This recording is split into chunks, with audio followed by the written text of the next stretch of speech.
news. Now, the latest from KIRO Newsradio and mynorthwest.com. Good morning. It's 5:10. I'm Manda Factor. A woman is dead, another injured, and a home shredded by bullets in Tacoma. KIRO 7 TV's Jake Chapman says this happened after midnight Sunday. Tacoma police say the gunfire didn't stop off of East 91st at East B Street. As we saw several blocks away, more shell casings in the middle of the road. We're ticking up to 100. Have you ever seen this many shell casings inside a home? In 20 years, I have not. And as police gather as much evidence as they can, Any type of video evidence that we can recover from this, it could be that one piece that we need. Still no arrests have been made when we last checked with Tacoma police. But if you know what led up to the shooting, well, detectives, they want to hear from you. 3 men were hospitalized after being attacked and robbed at a homeless encampment in West Seattle. This happened in broad daylight yesterday, about 1 in the afternoon. The 3 men were asleep in a tent when investigators say someone deployed a fire extinguisher on them to flush them out.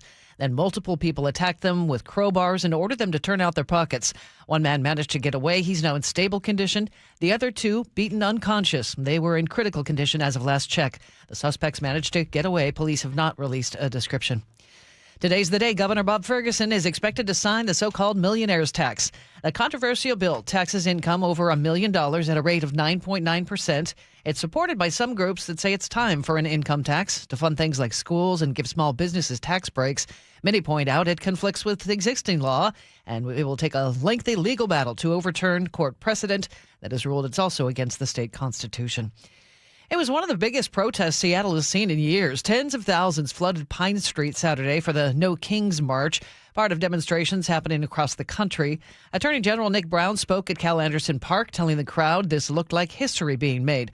And the Seattle Times reports the war in Iran and political accountability were major themes. Well, for the first time ever, you can take light rail from Seattle to Bellevue. The Cross Lake Connection, after 6 years of cost overruns and delays, opened over the weekend. Light rail trains are now zipping across the I-90 floating bridge for the very first time with paying customers on board. KIRO 7 TV cameras were rolling when Seattle Mayor Katie Wilson congratulated Sound Transit on the long-coming milestone in public transit. Sound Transit has achieved an engineering first and realized a dream going back at least half a century. Voters in 2016 approved extending the light rail line to Everett, Tacoma, Ballard, and West Seattle. Those extensions are facing delays and a $34 billion shortfall. Bellevue police say they're ready for the onslaught of foot traffic that the new light rail will bring, possibly more trouble. Officer Seth Tyler spoke with KIRO 7 News. The Cross Lake Connection is going to open up a huge number of stations to folks that will be able to commute to University of Washington, downtown Seattle, SeaTac Airport. And they'll be on the trains with patrols, a special unit called Blue, the Bellevue Police Light Rail Unit. The officers are not there to make sure the passengers are paying fares. Instead, they'll be enforcing other rules and watching for possible drug use, drinking, or disorderly conduct on the trains. Molly Moon's is coming to Kirkland. The Seattle Ice Cream Company opens its newest scoop shop April 12th at 105 Central Way. It'll be the chain's 12th location and 3rd on the east side. Owner Molly Moon Nitzel tells the Puget Sound Business Journal she originally planned to open last year, but says a 3rd new store just wasn't possible at the time. She says Kirkland has been on her wish list for a long time. It's 5:13, Monday morning. Back to work we go. It's the 30th of March already. Let's check the drive. Chris Sullivan's here. Good morning. Good morning, Amanda. We have a lot of heavy fog around the area. It's right at 34 and really foggy. Up in the north end, I couldn't really see. There was a little gap kind of as you worked your way through North Seattle. Then you hit it again down in the South Sound. It's also pretty heavy as well. We have one issue to talk about as we start this day. It's very foggy across the Tacoma Narrows Bridge, but that's not the reason why we have a backup coming out of Gig Harbor. We've got a crash there about the middle of the bridge, blocking the two, I believe it's the 2 right lanes. I can't quite tell because of the fog, but we have a sizable backup there approaching the bridge and then getting across. So the 2 of the lanes are blocked. I'll have more for you on that one at the bottom of the hour, kind of hopefully get a little bit of better description of what we're dealing with. Rest of the map, though, looks pretty good. Once you get through that, getting through Tacoma is not going to be bad. And then Federal Way to Seattle's only 35 minutes. 35 minutes or less to go from Puyallup up into Renton. Renton Swanson to Bellevue's only 15. Olympia to Tacoma, no problems for you guys. Lake bridges are fine. However, you might want to just keep an eye on, there are trains going across it now very frequently. So just don't be too distracted by that. Coming down from Everett to Seattle or Bellevue, no problems either. 35 minutes on either trip. KIRO News Radio real-time traffic. I'm Chris Sullivan. Oh, gosh, just seen some video on KIRO 7 of the airport. It's very foggy there, too. It's going to be nice eventually. We'll be mostly sunny. 52 the high for today. But again, we're starting out very chilly, so there could be some slick spots.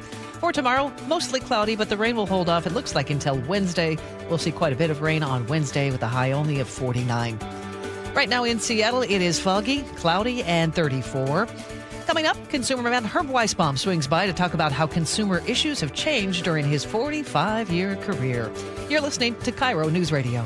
Your best source for local news, serving Western Washington and the world with the KIRO Newsradio app. Always streaming live on your smart speakers. You're listening to KIRO News Radio, Northwest News.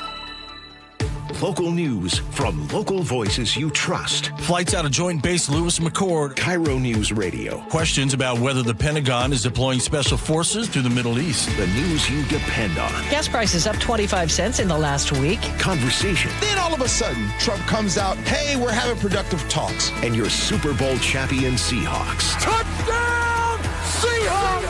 KIRO News Radio 97.3 FM. Streaming everywhere on the KIRO News Radio app. Deep to right field. Going, goodbye baseball. At T-Mobile Park, you've always got the best seat in the house. But for a view that's a real home run, check out right field. Make that the dump yard. Sure, it's a great spot to see our fearless outfielders fly, dive, and slide. Wow! Victor Robles makes the catch. But you might get to flash some leather too, because the forecast in the dump yard always calls for rain. Raining big dumper home runs, that is. Number 60, the magical tour of Cal Raleigh just continues. Mariners baseball. Trident's up. Be here for the Mariners opening homestand. The action continues this week with a star-powered showdown between Cal Raleigh and the crew against Aaron Judge and the New York Yankees. Tonight and tomorrow at 6:40, and wrapping up with a special midweek matinee Wednesday at 1:10. Get your tickets at mariners.com. Running a small business means juggling a lot. Your network has to handle it all. That's where a fiber-only provider falls short. You need a partner who gives you a greater advantage. Introducing the Total Solutions Advantage only from Comcast Business. A first-ever combination of the largest, fastest fiber-powered network, the most reliable Wi-Fi, gig speeds with equipment and security included, and a 5-year price lock. Plus, it's all backed by a 30-day money-back guarantee. The Total Solutions Advantage only from Comcast Business. A new standard for small business with reliability, security, and savings in one. Switch today. Get started with a great offer as low as $60 a month. When you add it all up, no one does business like Comcast Business. Offer ends 6/1/26. New customers only. Requires 300 megabits per second internet and security edge. 1-year agreement, eco-bill, and autopay required. Equipment, taxes, and fees extra. Most reliable Wi-Fi based on Open Signal Awards USA Fixed Broadband Experience Report, May 2025. Sometimes injuries can happen when you least expect them. What broke my shoulder was reaching for my phone. I was trying to get the phone away from my cat. That's how Heather tore her rotator cuff. There was that hope. I was like, maybe this will heal on its own. And I waited a little bit, and it was not getting better. She just couldn't take the pain anymore, so she saw Dr. Mark Wagner, MD, at Seattle Sports and Regenerative Medicine for stem cell therapy. By the next day, my shoulder was already doing better. I have my arm back again, which was just wonderful. Seems like she made the right choice. I'm so glad I didn't do surgery. So whether it's a hip like mine or a shoulder, elbow, ankle, wrist, or knee, before choosing surgery, see Dr. Mark Wagner first. He's the most experienced in the Northwest with over 20,000 stem cell procedures. Go to drmarkwagnermd.com. I said to him at our last appointment, I was like, you better not retire because I want to know if anything else goes wrong with my body. You're there to be able to fix it because he's a miracle worker. For more than 50 years, the voice Seattle trusts. This is Seattle's Morning News on KIRO News Radio. 45 years ago this month, we had an intrepid young reporter from Syracuse, New York, headed west to make his new home in Seattle. Herb Weisbaum started at KIRO Radio and TV in 1981 with a full head of dark brown hair. and a desire to become a consumer crusader. So in the 1990s, Herb started covering the consumer beat for CBS News. With his wife, Deb, launched the biggest toy test in America, based right here in Seattle. And Herb then spent a number of years on the Today Show, and now he's a contributing editor at checkbook.org and a weekly Friday guest here on Seattle's Morning News. Welcome, Herb. Absolutely. Nice to be here. Thank you. As I live and breathe. Yes, You're ma'am. actually here. I know. It's I nice woke to see up you in really, person. really early today. I know. Caught myself shaving for the first time in 20 years. I was so 45 tired. years, Herb. Congratulations. Yes, thank you. Thank you. Seriously, in this business, that is such a great run. And still doing what I want to do. Yeah. That's the point. I'm still able to help people and do what I want to do. Are there some particular things that pop to mind when you think about what you've covered over the past 45 years? Sure. My biggest honor to me is that we, KIRO, got past the lemon law in the state of Washington. We were one of the first states in the nation to have a lemon law for new cars, and that was because of the investigative reporting that KIRO TV did. Here is a picture for those who are watching it on YouTube, but that is Governor Booth Gardner signing the lemon law. He has a lemon in his hand, and he threw the lemon to me. Okay. And that is one of the pens that he signed the bill into law with, which I'm so proud of. Great memory. And the car dealers punished KIRO by canceling all their ads. So we lost a huge amount of money. And the management, God bless Bonneville, who's your management today, not They the kept management, they supported me. They said, you do what you're doing. Wouldn't happen in a lot of stations today, but they said, we're going to take the hit financially, and you do it. Also, I was sued for a story I did. I've been sued several times in my career. $550 million, this lawsuit. I won, by the way, all my lawsuits. And this is the coffee table book I have. This is the U.S. Court of Appeals decision throwing out the lawsuit. It took 8 years to make it to the U.S. Court of Appeals. We didn't even have depositions. Look, there's your That's name how long on it took. Yeah. So, yeah. Versus the Suarez Corporation. Well, there you go. So, yeah. Hey, how does it, by the way, let's back up, the lemon law, how does that work? If for some reason you meet the qualifications of the lemon law, which is you have a lemon vehicle, that they have to pay you money or give you a new vehicle. And I know people have actually used it and gotten a new car. And it was because of the investigative reporting we did that people were buying cars, spending all this money, and the auto dealers were going, and the manufacturer, sorry, too bad, you bought it. And it's like, no, it should work. The car should work. It shouldn't be in the shop all the time. So that was a really big deal at that law. It's helped a lot of people. I see you have brought in some more artifacts. That one looks quite old. What is that? So when I started, there was no internet and there were no cell phones. Yay for both of those. Yeah. So we were doing a lot of mail order fraud at that point in time. Oh. So there was a whole series of ads in USA Today and other newspapers. Why are we giving something away? Yeah. So this is a watch for $2. You know why that was $2? Because the hands are painted on. It's 10 after 10 for the rest of your life. It's accurate 2 times a day, right? And that's awesome. And then this one. What era? Is that 70s? These are 80s, early 80s. And then this one here, there was a whole series of postcards. They were giving. The product was available for you in the warehouse, and this is a mini piano electric for $12.97. And what you got was a mini piano electronic, this little kid's toy, which we priced at 99 cents back then, and everything in the ad was true. It has a keyboard, it has a built-in speaker, It's it about comes the size in a of a credit carrying card. case. Yeah, about the size of a credit card. So that's but then the internet now. So back then the frauds were $5, $10, $100, maybe $1,000. Now I'm dealing with people who've lost tens of thousands of dollars. Hundreds of thousands of dollars, life savings because a criminal gets into their. I interviewed a woman yesterday from Seattle. She put $17,000 into a Bitcoin machine, ATM, because they convinced her she was going to be arrested if she didn't. Yeah. And she is never going to get it back again. Oh. So we were up against basically nickel and dime criminals back then. Now these are rings. These are criminal rings overseas. I saw a picture of one of the boiler rooms that they work out of. And it wasn't like there weren't boiler rooms with a lot of people when I first started. There were 3,000 computers set up in this boiler room in Myanmar before they shut it down. That's what we're up against. They're professional criminals who do this 8 hours a day and know how to push the buttons to make you not think and get scared, so you do things when you think about it in retrospect. You go, what did I do that for? But I was going to just ask, when did you first realize on that vein as we made that technological change? I'm old enough, computers weren't, as I was going through college, the internet wasn't as when you realized, oh man, it's now phones, there's so many different ways to get you. I mean, when did you kind of have that day like, oh man, this is going to be bad? It was a Thursday? No. Oh, good. I was assuming No. I actually did the first network story unveiling the word phishing scam.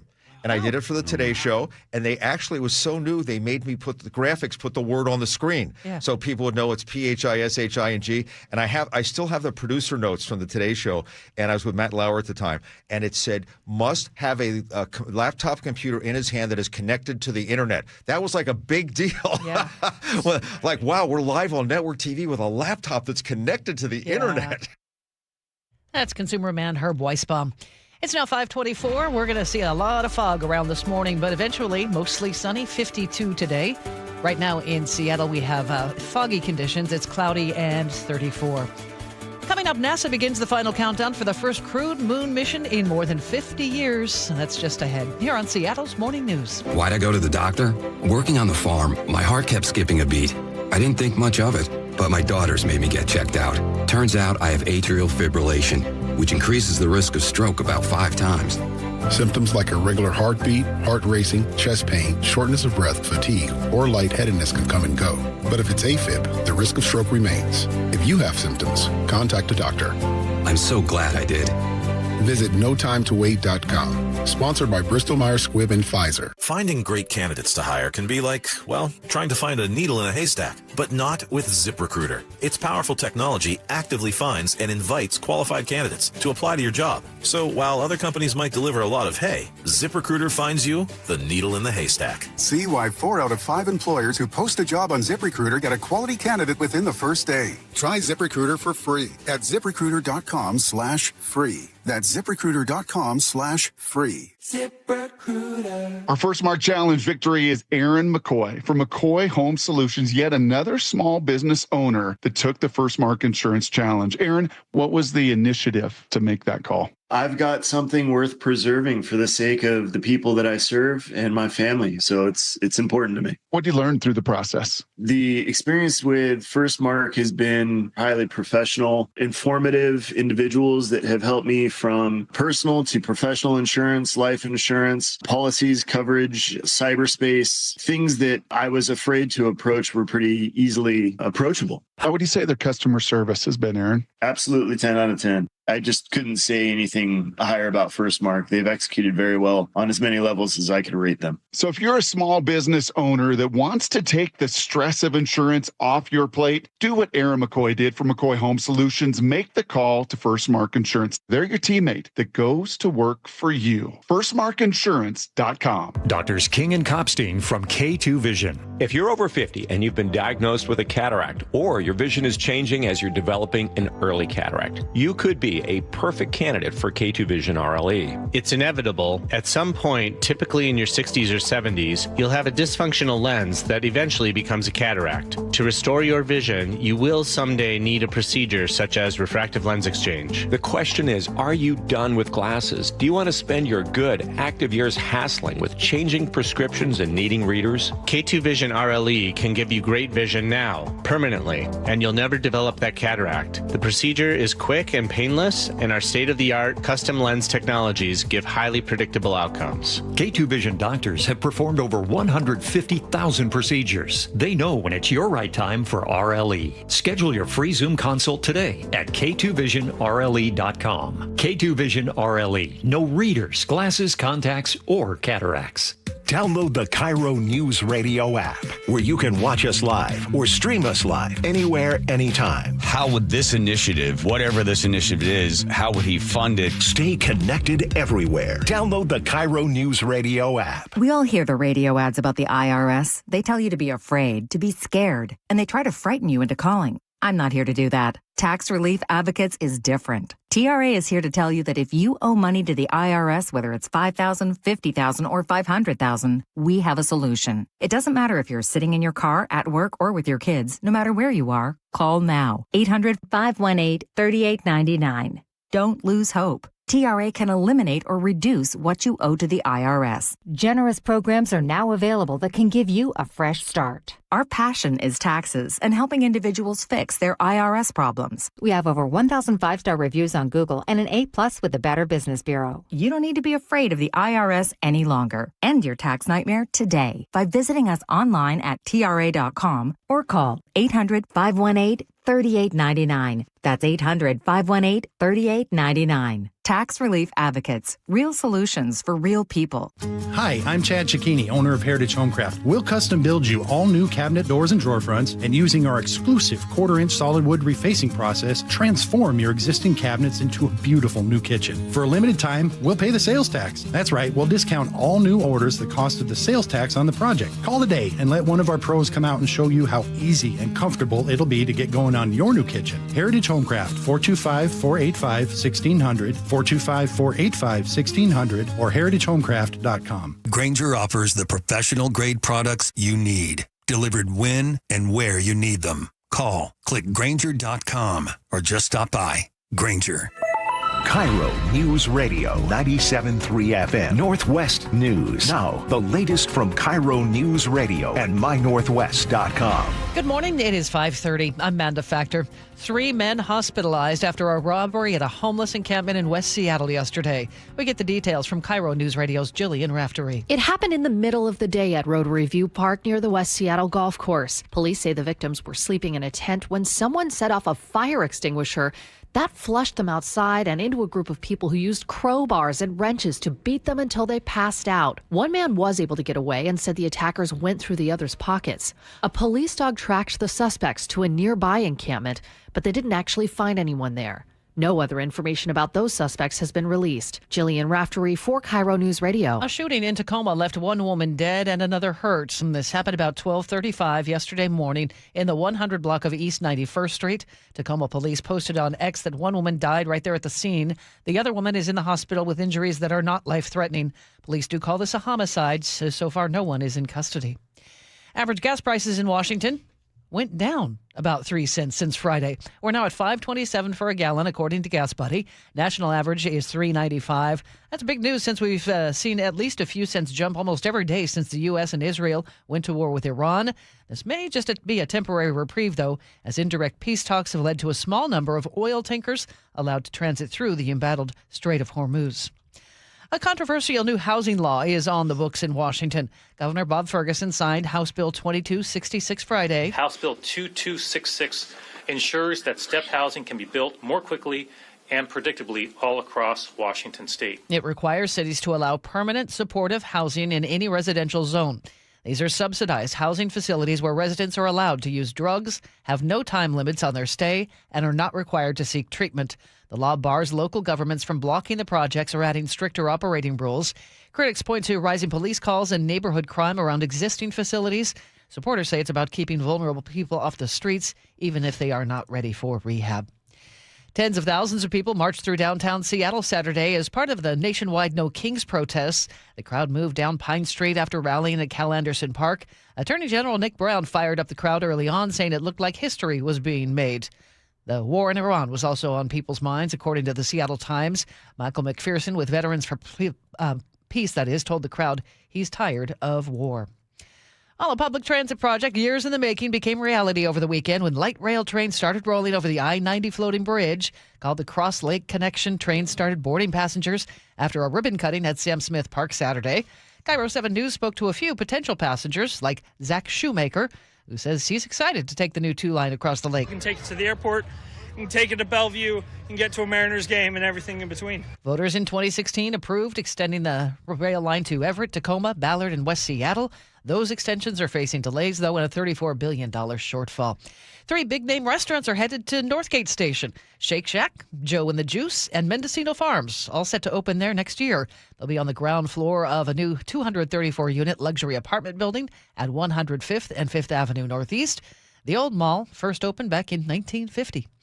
It's 5:33, time for another check on traffic, and for that, we turn things over to Chris Sullivan. And I'm trying to get some more information, Amanda, what we're dealing with exactly on eastbound 16, but all lanes are now blocked eastbound 16 across the Tacoma Narrows Bridge. Where it is also foggy, Yeah, right? where it's also super foggy. I've got eyes on at least part of this. There's a truck kind of nose into the barrier, and then something a little behind that, but it's kind of hard to tell with the fog. But we're backed up out of Gig Harbor, and again, I don't have any estimate on when they're going to be able to reopen some some lanes, but for at the moment, all eastbound lanes of 16 are blocked getting across the Tacoma Narrows Bridge. That's our one hiccup on this Monday morning, even though it is super foggy across the board. We're looking at Olympia to Tacoma of 35 minutes, 35 from Federal Way to Seattle. Valley Freeway's getting closer to 40. There's some braking there to deal with as you get into Renton. And then Renton to Bellevue is about 15, 16 minutes. Coming down from the north end, 35 minutes from Everett to Seattle or Everett to Bellevue. KIRO Newsradio Real-Time Traffic. I'm Chris Sullivan. Once the fog lifts, it's going to be lovely. Mostly sunny, 52 for your Monday. Tomorrow looks like we'll cloud up. No rain in the forecast for tomorrow. That will come on Wednesday. Rain likely, and we're looking for up to a half inch, so quite wet for Wednesday with a high of 49. Should rebound to partly cloudy skies on Thursday. Right now in Seattle, it's cloudy, foggy, and 34. Your best source for local news, serving Western Washington and the world with the KIRO Newsradio App. Always streaming live on your smart speakers. You're listening to KIRO Newsradio, Northwest News. We're excited. We could be just days away from America's first crewed mission to the moon in more than half a century. The Artemis II crew arrived at Kennedy Space Center on Friday. As early as this Wednesday evening, NASA intends to launch 4 astronauts, 3 Americans and 1 Canadian. Mark Strassman is standing by with more on the mission. The whole world will be watching. Mark, good morning. Hey, Adriana, good morning to you. Well, the big moment's almost here. A big moment for this crew, for NASA, and for this new era in space voyaging. This will be the first time in decades that anyone has traveled beyond low Earth orbit. And you could hear the excitement in the voice of Mission Commander Reed Wiseman when he landed here. Hey, let's go to the moon! Here they are, the crew of Artemis II, Earth's first lunar travelers in more than a half century. They could launch as soon as next Wednesday, April 1st, when the launch window opens. What should be the expectations for this mission? April 1st is not a guarantee. We got to go feel this whole thing out. The rocket is ready. We are ready. NASA is ready. The crew of 4 will lift off from Florida. In all, their round trip will cover 500,000 miles. Over 9 days, their Orion capsule will take them to the moon, loop around its far side, then return to Earth for a splashdown off the coast of San Diego. Artemis II's goal, prepare NASA for an eventual moon landing, scheduled for early 2028 with a crew of Artemis IV. Charlie Blackwell-Thompson's the launch director. She has final say when Artemis II will fly. How many different things have to be going perfectly for you as the launch director to say, we're a go? We have 500 launch commit criteria, which are our rules that we are go or no-go by. Blackwell-Thompson then put it another way, more simply. We're not going to fly till we're ready, and the hardware will tell you when it's ready. Launch in 10 seconds if you're syncing your watches.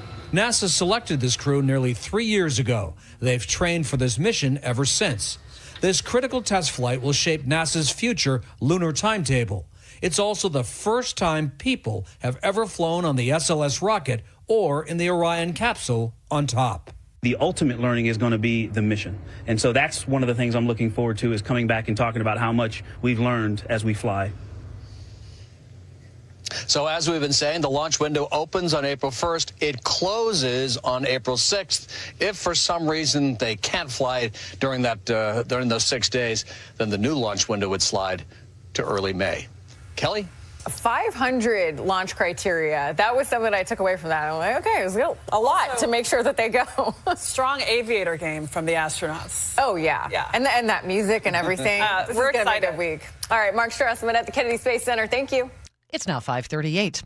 What impact will automation have on trucking jobs? Self-driving semi-trucks could lead to other changes. This is Jeff Gilbert with the Car Chronicles. There's more of an economic case for self-driving trucks and self-driving cars, says Jack Roberts. He's the executive editor of Heavy Duty Trucking magazine. But he says, whatever the case, human truck drivers will still be needed. If you've got a trailer full of iPhones or computer sensors or hazardous material, you're not just going to turn that loose with a robot running it and hope everything works out. You're going to want some sort of qualified human on board. And jobs will likely be created in other areas. I think you'll see the return of service station attendants at truck stops, for example.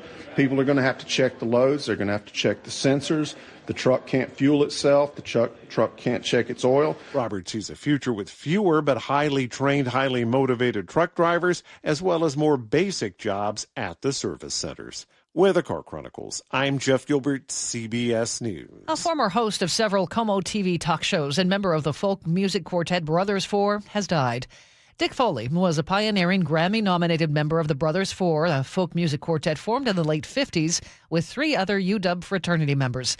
After a singing career which included the top hit Green Fields and performances at the White House and the Academy Awards, he hosted several Como TV shows, including Northwest Afternoon, AM Northwest, and PM Northwest. According to the Seattle Times, Foley died March 15th after a long illness. Family members say his God-given talents were many and his faith and love for his family evident in his daily life. Dick Foley was 85. National headlines coming up next here on KIRO Newsradio. The NBA takes its biggest step yet to bringing the Sonics back to Seattle. The NBA Board of Governors has officially greenlit a deeper look at expansion to Seattle. KIRO News Radio's Luke Ducey has been following this. Amanda, what a huge story for the city. Speculation is that it's going to be 28-29 that season. Stay plugged into the very latest at mynorthwest.com. I'm super excited for the jobs, the restaurants. And KIRO News Radio 97.3 FM. We are on a magic carpet ride! When someone hears the words, "You have cancer," it's one of the darkest moments in their life. Light the Night brings light to the darkness of cancer by uniting survivors, patients, and supporters in the cause to end cancer. Friends, families, and coworkers form a community of hope, raising funds in support of the Leukemia and Lymphoma Society. Together, we walk with lanterns held high to light the path to cures. Last year alone, the FDA approved 18 new drug therapies and treatments to treat blood cancers. The impact of LLS-supported research goes beyond blood cancer. The discoveries made in blood cancer research have led to breakthrough treatments for many cancers and other serious diseases. When we walk, cancer runs. Join the movement to end cancer today. Visit us at lightthenight.org. Your best source for local news. KIRO News Radio, Northwest News. Every 2 minutes, an American is sexually assaulted. Be the someone who gives their time. Be the someone who lends an ear. Be the someone who takes a step. This is Christina Ricci with RAIN, asking you to join the fight against sexual violence and volunteer in your community. Log on to RAIN.org, that's RAINN.org, to learn how you can be the someone. This message brought to you by the Rape, Abuse, and Incest National Network and this station. Hi, I'm Chad Cicchini, owner of Heritage Homecraft. We'll custom build you all new cabinet doors and drawer fronts, and using our exclusive 1/4-inch solid wood refacing process, transform your existing cabinets into a beautiful new kitchen. For a limited time, we'll pay the sales tax. That's right, we'll discount all new orders the cost of the sales tax on the project. Call today and let one of our pros come out and show you how easy and comfortable it'll be to get going on your new kitchen. Heritage Homecraft, 425-485-1600, 425-485-1600, or heritagehomecraft.com. 1 in 3 adults has prediabetes. 1 in 3. That means it could be you, your football buddy, your football buddy, or you, your best man, your worst man, you, your dog walker, your cat jogger. While 1 in 3 adults has prediabetes, with early diagnosis, prediabetes can be reversed. Take the risk test at doihaveprediabetes.org. Brought to you by the Ad Council and its Prediabetes Awareness Partners. CBS News Brief. President Trump reports negotiations are going well to end the Iran war. We are negotiating with them directly and indirectly. We have emissaries, but we also are dealing directly. He's also threatening to take Iran's oil and seize the Karg Island oil hub. After an order from the president, TSA officers could begin receiving back pay as early as today. CBS's Jason Allen at the airport in Houston. As TSA workers wait for financial relief, travelers at major airports nationwide still braced for long security lines. How big of a nightmare did you prepare for? I prepared for being here 5 hours ahead of time. NASA's begun the countdown for the Artemis mission, its first trip to the moon in more than 50 years. CBS's Mark Strassman from Kennedy Space Center. The launch window opens on April 1st. It closes on April 6th. If for some reason they can't fly during those 6 days, then the new launch window would slide to early May. CBS News Brief. I'm Deborah Rodriguez. I'm Bradley Johnson with 1-800-DUI-AWAY. Let's talk about hockey. Don't you love a sport where it's almost fair game to throw off your gloves and bare knuckle it in that gray area? Hockey brings excitement, intensity, passion, often drinking.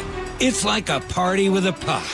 If you enjoy too many shots at the bar while watching slap shots on the ice, don't try to make a breakaway because the police won't just stonewall your goal.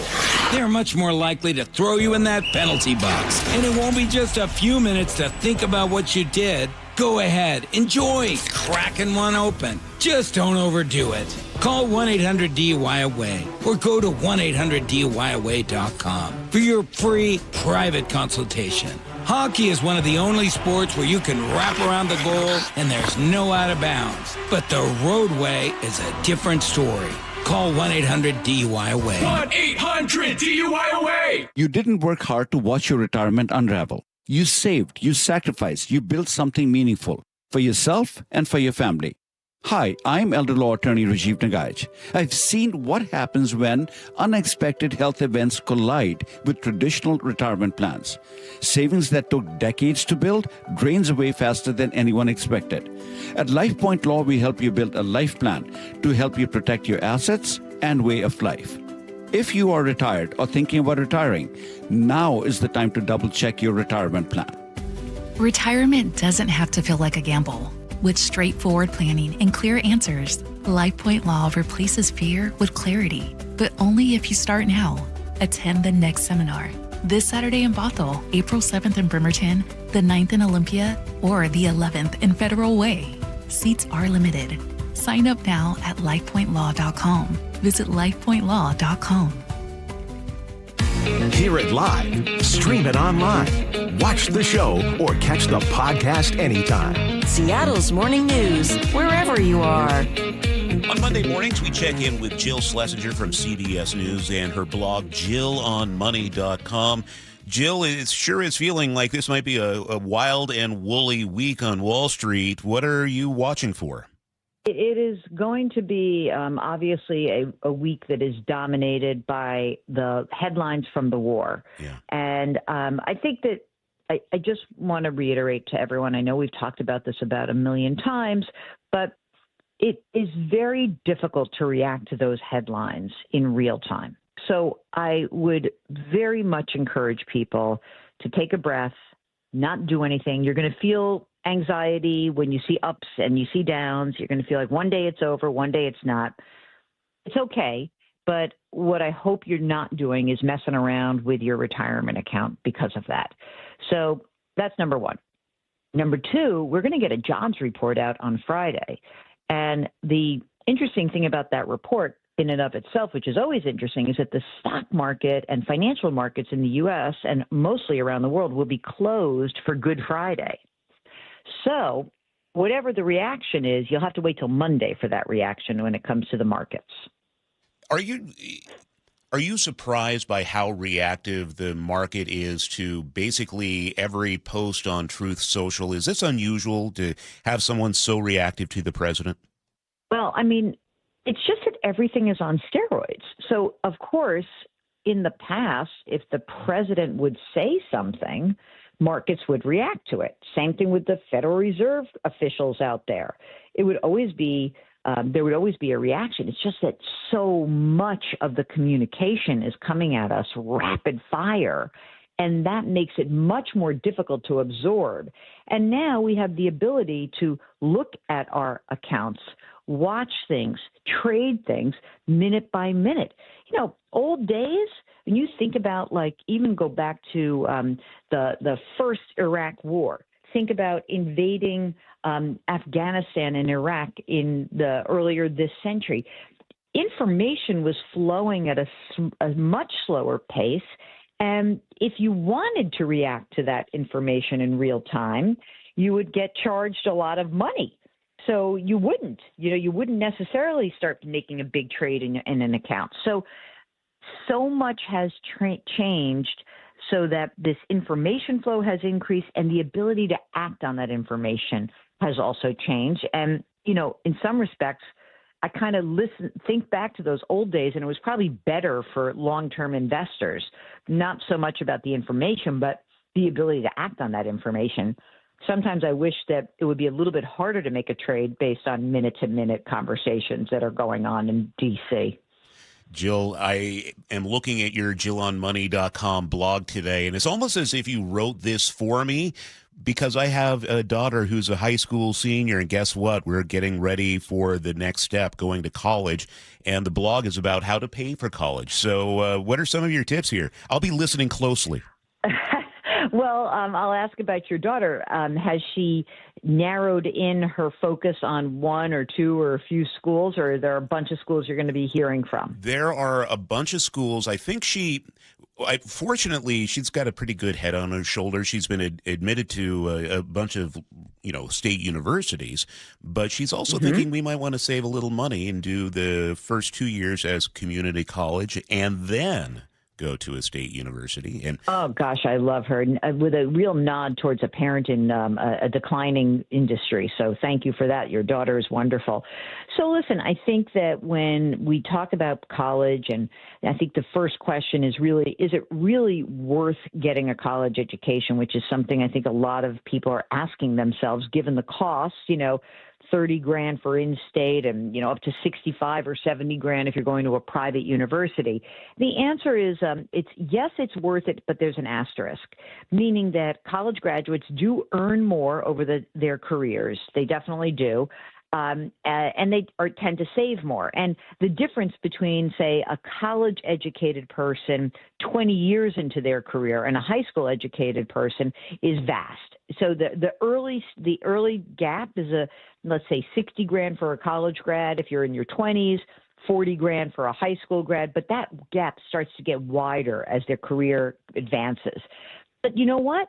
That's a great news. But if you've borrowed a ton of money to get that degree and the big difference in pay gets gobbled up by your education loan payments, then it's not worth it. And so what we now know is, with a lot of data, that borrowing too much money makes the differential narrow. And also, if you don't graduate and unfortunately have the debt without the degree, then it's really not worth it. Hey, in this blog post, you're also talking about making the ask for financial aid. What do you mean by that? Yeah, I think it's funny when you get the college acceptance letter. First of all, you really have to interrogate what it is that you're getting, because many schools use different terminology. So I just want to put that out there that, if you're confused about your award letter, all you need to do is call the university and say hey, what's free money and what do I owe back? That's an easy question to ask. But I also think that, when you're in this process, it's okay to say either my situation has changed or I need more money or else we can't go. If you don't ask, I know what the answer is. Then you get what you get. If you do ask, at least you have an opportunity to get a better package. And listen, I'm not saying that you're always going to ask and they're going to come through with tons of money, but there's a lot of evidence that people who ask for an enhanced package, who ask for more money, who really say this is my first choice, I really want to go here, but I have an offer over here, and I'm not playing you off each other. It's just that the financial aspects of our situation mean that I can only afford this much. And see what they say. You never know. Again, if you don't ask, I know what the answer is. You miss 100% of the shots you don't take. Jill Schlesinger, JillOnMoney.com, also on CBS News, of course. Jill, thanks for your time this morning. Thank you. It's 5:53, and that's time for a check on our forecast. It's going to be a really nice day once the fog lifts. Mostly sunny, 52. We'll cloud up for tomorrow, but no rain in the forecast tomorrow. That'll hold off until Wednesday, and it looks like it'll be pretty wet, near a half inch of rain on Wednesday, 49-hour high, drying out again for Thursday and Friday. Right now, it is foggy and 34 in Seattle. And just a heads up, the Narrows Bridge closed on the eastbound side of Highway 16 going toward Tacoma. All lanes are closed. Apparently, excessive black ice is causing multiple collisions. That's from the State Patrol this morning. Chris Sullivan will have much more coming up throughout Seattle's morning news. Also coming up, the governor gets ready to sign the so-called Millionaires tax today. KIRO Newsradio's Luke Ducey has more on what happens next. Plus, Casey McNerfney at the King County Prosecutor's Office joins us for Crime and Punishment. You're listening to Seattle's Morning News. Our inbox always open for your news and tips and story ideas at mynorthwest.com, or you can hit the Muckleshoot Casino Resort text line at 888-973-5476. KIRO Newsradio, the first place you turn for the news you trust. ICE agents have now been deployed to 14 airports across the country. Traffic. Did they open lanes? They just reopened all lanes of northbound I-5. Engaging conversation. If he ends this right now, it only emboldens Iran. That's a big, big mistake. And your Super Bowl champion Seahawks. A one-hander! JSN! Always here, always with you. KIRO Newsradio, 97.3 FM. Owie, wowie. What's with the water heater's worn out? Way less hot water? Takes a lot longer, too. Sounds like a goner. Worst of all? What? Wasn't planning on it. We can help. Apollo Plumbing. Ready right now to get you in hot water. Same day. Not this day. My budget. How about with easy payments? How much easy? Around $50 a month with approved credit. A new water heater? 50 gallons of 100% hot water delight. For about $50 a month. 51, 52 to be precise. And you can do it today, if that's what you need. Is it ever? Apollo installs new ones with code upgrades. Can't beat that. Actually, I can. What? Your same-day water heater replacement includes Wrenchy's worry-free warranty. Which means? Apollo Plumbing covers your new water heater for life. You mean should it ever wear out? Apollo Plumbing replaces it free. And if it needs service? Service is included for our A-list members. Wow! Your new water heater is ready right now at apolloplumbing.com. My name is Carlos, and I'm a Cub Scout. I'm here to talk to you today about becoming a scout like me. Cub Scouts get badges for doing fun activities, and we make friends. Scouts go camping, climbing, and fishing, and swimming together. We play sports and go to parades. Scouts also help people and become the best versions of themselves. Visit bascout.org to find a pack near you, get any questions answered, and sign up for Cub Scouts online.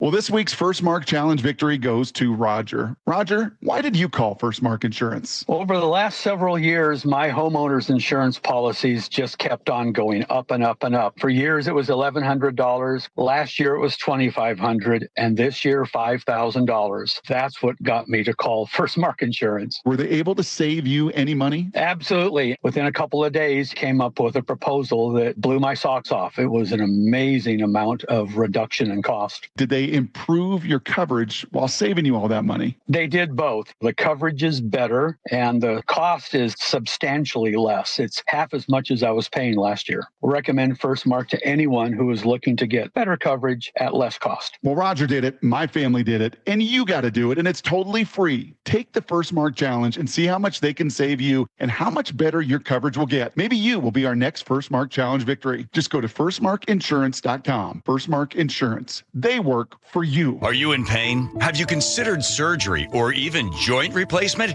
Hi, everybody. It's John Curley. Before you make that decision, I recommend you see Dr. Mark Wagner, MD, at Seattle Sports and Regenerative Medicine. I did, and it's been a game changer. My doctor took a look at my x-rays and said, well, looks like you need a whole new hip. And then he said, wait, how old are you? And I told him, and then he said, well, wait, you're too young for a hip. You're just going to have to, live with the pain. We'll see you in 3 years. It was horrible. Dr. Wagner is a board-certified Seattle physician with over 30 years of experience performing more than 20,000 stem cell procedures, using a person's own stem cells to regenerate cartilage in their own joints. People with severe osteoarthritis, even bone on bone, are back doing what they enjoy doing without pain and without surgery. So whether it's a hip like I had, or a shoulder, elbow, ankle, wrist, or knee, before choosing surgery, see Dr. Mark Wagner first. Go to drmarkwagnermd.com. He flew fighter jets in 2 wars and taught you how to drive a car. He fed everyone on the block, but never shared his secret recipes. And every time he'd tell a story, he'd own the room. But now more than ever, he may feel alone. Today, older adults and their loved ones are struggling to connect, in a time when connection has never been more important. But there is something we can do. Embrace our older loved ones through StoryCorps Connect. With StoryCorps Connect, you can honor seniors remotely with an interview about their life. Every interview will be archived at the Library of Congress, becoming part of American history, so that years from now, future generations can listen in. All right, Grandpa, what's one piece of advice you have for me? Just 3 words, sweetheart. live with courage. The man that had the best stories still has plenty of stories to tell. So connect virtually and share the conversation of a lifetime at StoryCorps Connect.org/AARP. Connect, honor, share. StoryCorps Connect. A message from AARP, StoryCorps, and the Ad Council. Yep, it's raining out there. Integrity Roofing and Construction is your trusted local roofing team. Integrity offers free estimates, and their customer satisfaction speaks for itself. They'll keep your home leak-free and protected from the northwest rains. Visit integrityrc.com to schedule a roof assessment or video inspection today. With years of experience in roofing and restoration, their skilled team can help with a simple roof repair or a full renovation. Don't wait until the next storm hits. Schedule your free estimate today. Visit integrityrc.com. That's integrityrc.com. Our local tax expert and advocate, Greg Nunn, understands the pressure that comes from owing money to the IRS. Don't let that pressure build. Call None Better Tax Resolution. From stress to success with IRS Solutions. Google NUNN. None Better Tax Resolution. Your best source for local news. KIRO Newsradio, KIRO FM and HD1, Tacoma, Seattle, Northwest News. This is CBS News on the Hour, your home for original reporting. I'm Deborah Rodriguez. President Trump is talking tough again about Iran, vowing harsh steps he'll take to end the war.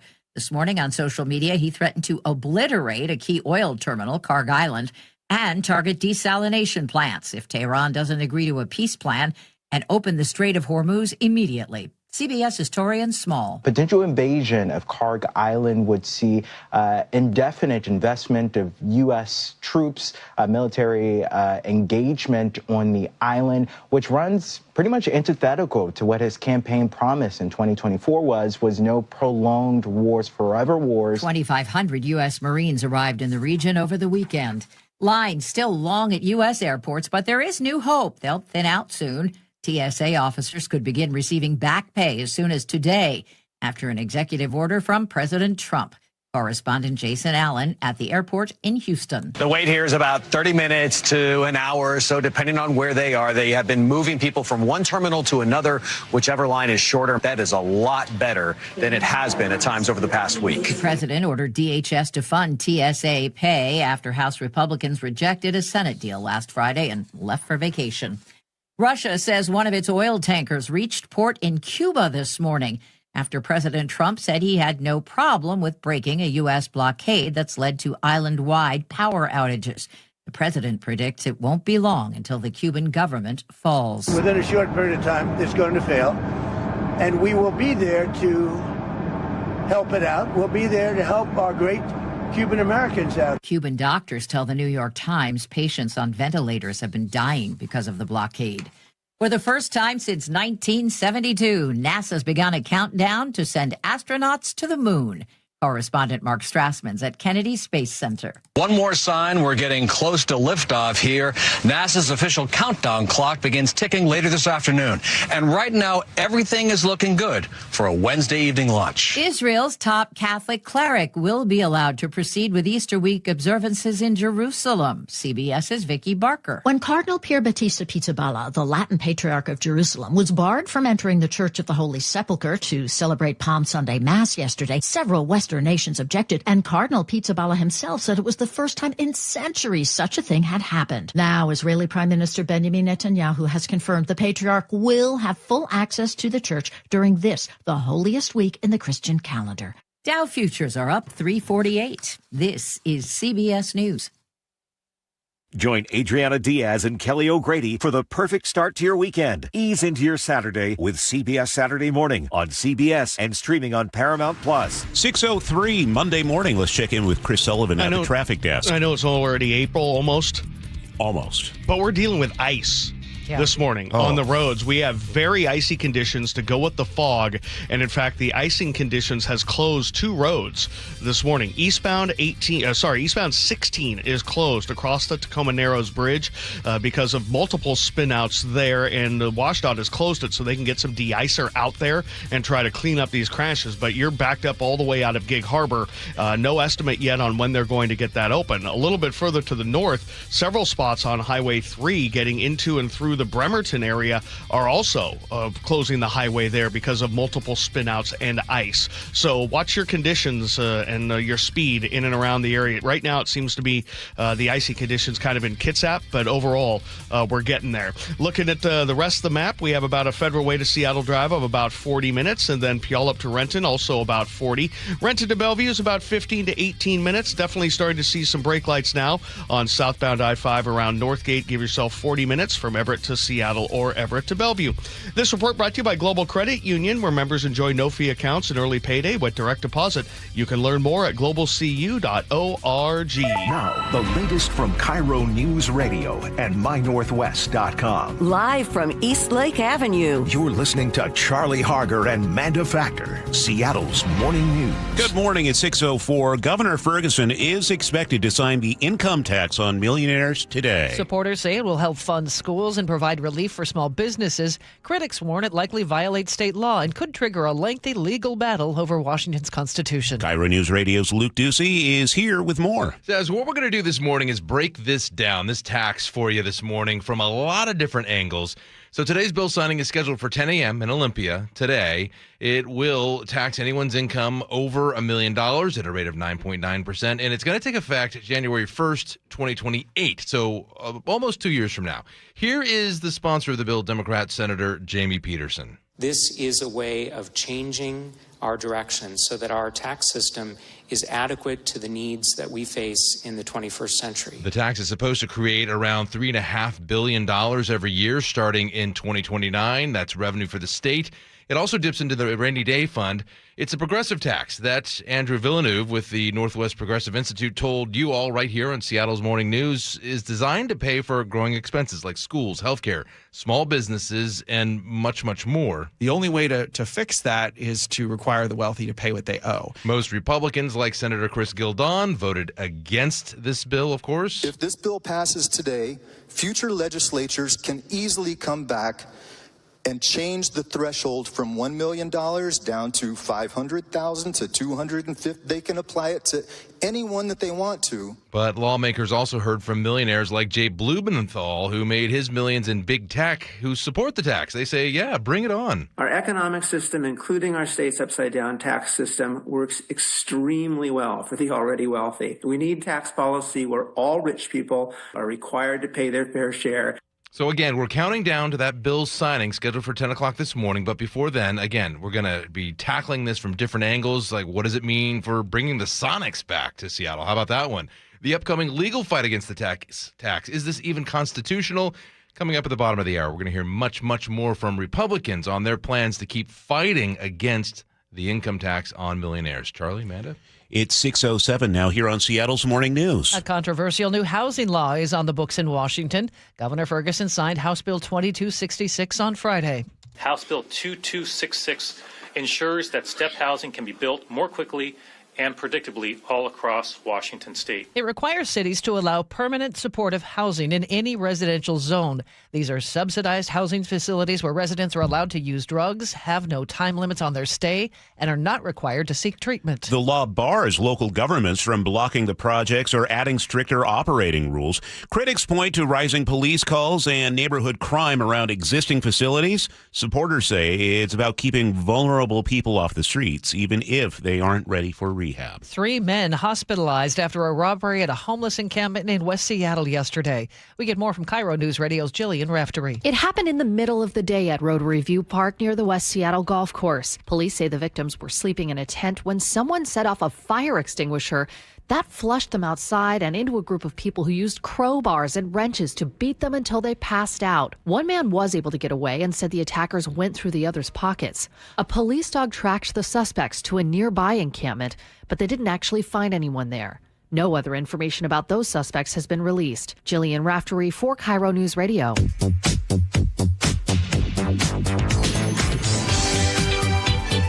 Keeping you informed since 1974. This is the city's longest-running radio news show. Seattle's Morning News on KIRO News Radio. Monday, March 30th. Welcome to Seattle's Morning News. I'm Charlie Harger with Manda Factor. Chris Sullivan is here keeping an eye on traffic, and we're seeing some slick conditions in spots. Yeah, it's icy. Yeah. I mean, I'm looking at the calendar again, like, what? What's So happening? thick, that fog this morning that was also in an the issue. Auburn area, Yeah. and was like, close to freezing. You Black can see ice. that happening. Yep. Yeah. Mike Seibert is our producer in for David Burbank today, and Nick Kreisha is running the board and picking the music. All right, Nick, what was the atmosphere like at T-Mobile Park last night? It was fun, good, decent crowd, but it was a little chilly, Yeah. There's a little bit of a wind tunnel when you go in there, and so the wind was breezing, and then the temperature was just a little cold. So, was anybody even mentioning what was happening with the no-hitter going into the 7th? well, I know I was with you guys, but, Oh, yeah, huh? Nick mentioned it, and all of a sudden the no-hitter got broken well, up. on top of Good it, job, Jinxer. Emerson Hancock, he was near like triple digits in his pitch count in the 6th inning already. So I was like, it's going to be tough for the bullpen to keep this thing going. So. I'll tell you, it was just nice to be back at the ballpark over the weekend, Yeah, wasn't it? great overall day for the Mariners, too. They won 8-0. Yeah. Great hitting, too. This hour of Seattle's Morning News is brought to you by American Crawl Space and Pest Control. Coming up this hour, Casey McNerthney at the King County Prosecutor's Office joins us for Crime and Punishment. And the head of petroleum analysis at Gas Buddy, Patrick DeHaan, joins us at 6:45 to talk about escalating gas prices. It's now 6:10. A former host of several Como TV talk shows and member of the folk music quartet Brothers Four has passed away. Dick Foley was a pioneering Grammy-nominated member of the Brothers Four, a folk music quartet formed in the late 50s with 3 other UW fraternity members.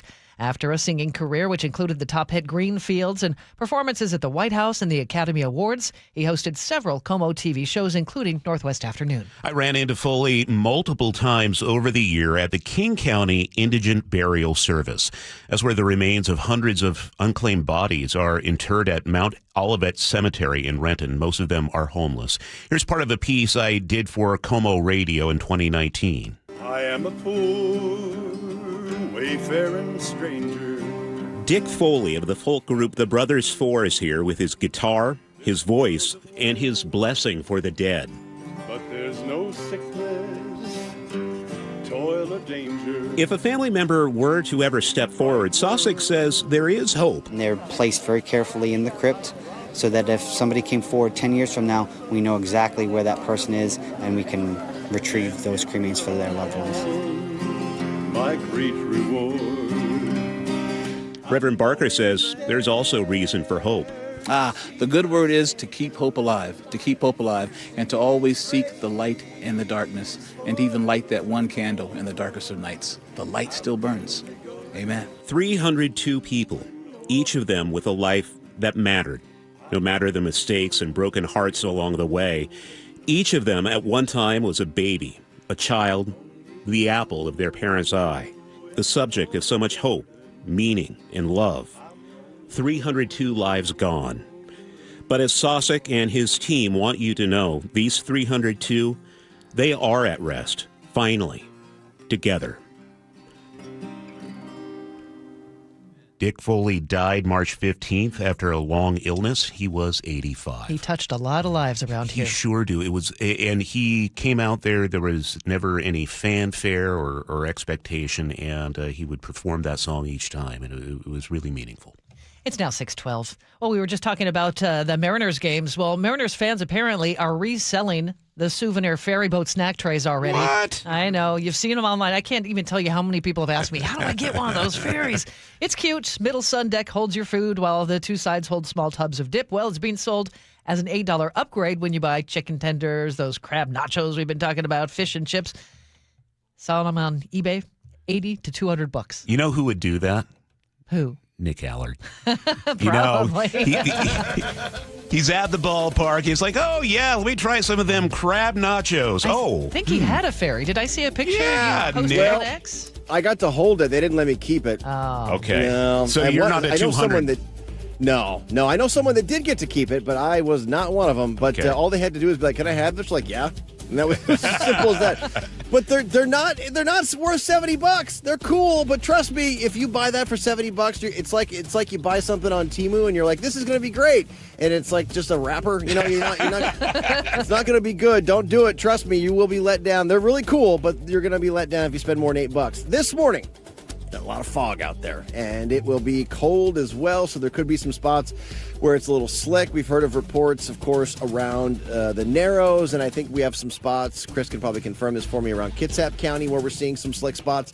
It's very standard, bridges, overpasses, and side roads. I always bring up Thurston County growing up there. I don't have reports of it being icy, but I always bring that up because there are so many areas that just stay shaded during the day that it just might be a little colder on a side road, so just be ready for that, and also know you're going to have to scrape your windshield. And then we'll go see that fog lift and then clear by mid to late morning, and then it's just all sun. That's it, in the low to mid 50s. You get plenty more clouds tomorrow, and it's dry but not very sunny, and then we have widespread rain Wednesday, and even a little bit of past level snow higher up. After that, we are mainly dry Thursday, Friday, Saturday, Sunday, with highs getting close to about 60 or so. It will start to warm up, but just be careful this morning. Buy yourself a few extra minutes. We got a couple things that might slow you down, and it is chilly. All right, Nick, thank you for that. It is 35 in Seattle. I believe he said it's chilly. Okay. It is, and I also would like some chili if you have any, and a hot dog. Sounds lovely. Beans or no beans?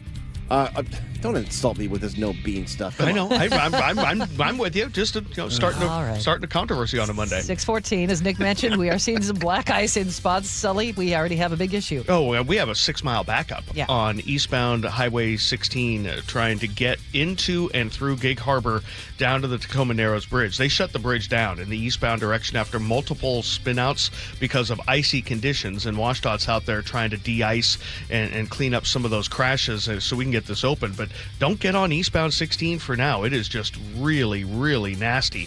And then a little bit further to the north, we have multiple spots of Highway 3 blocked because of icing conditions around Bremerton, and then working your way up towards Silverdale. So on that side of the water, it is really ugly in terms of the ice. Over here, we've got fog and potential for icing conditions, but the travel conditions better. Federal Way to Seattle, about 40 from Puyallup up to Renton to Bellevue is only 15. Coming down from the north end, you're going to need about 45 minutes from Everett to Seattle, about 40 from Everett to Bellevue. Definitely seeing slowing as you approach the Northgate area.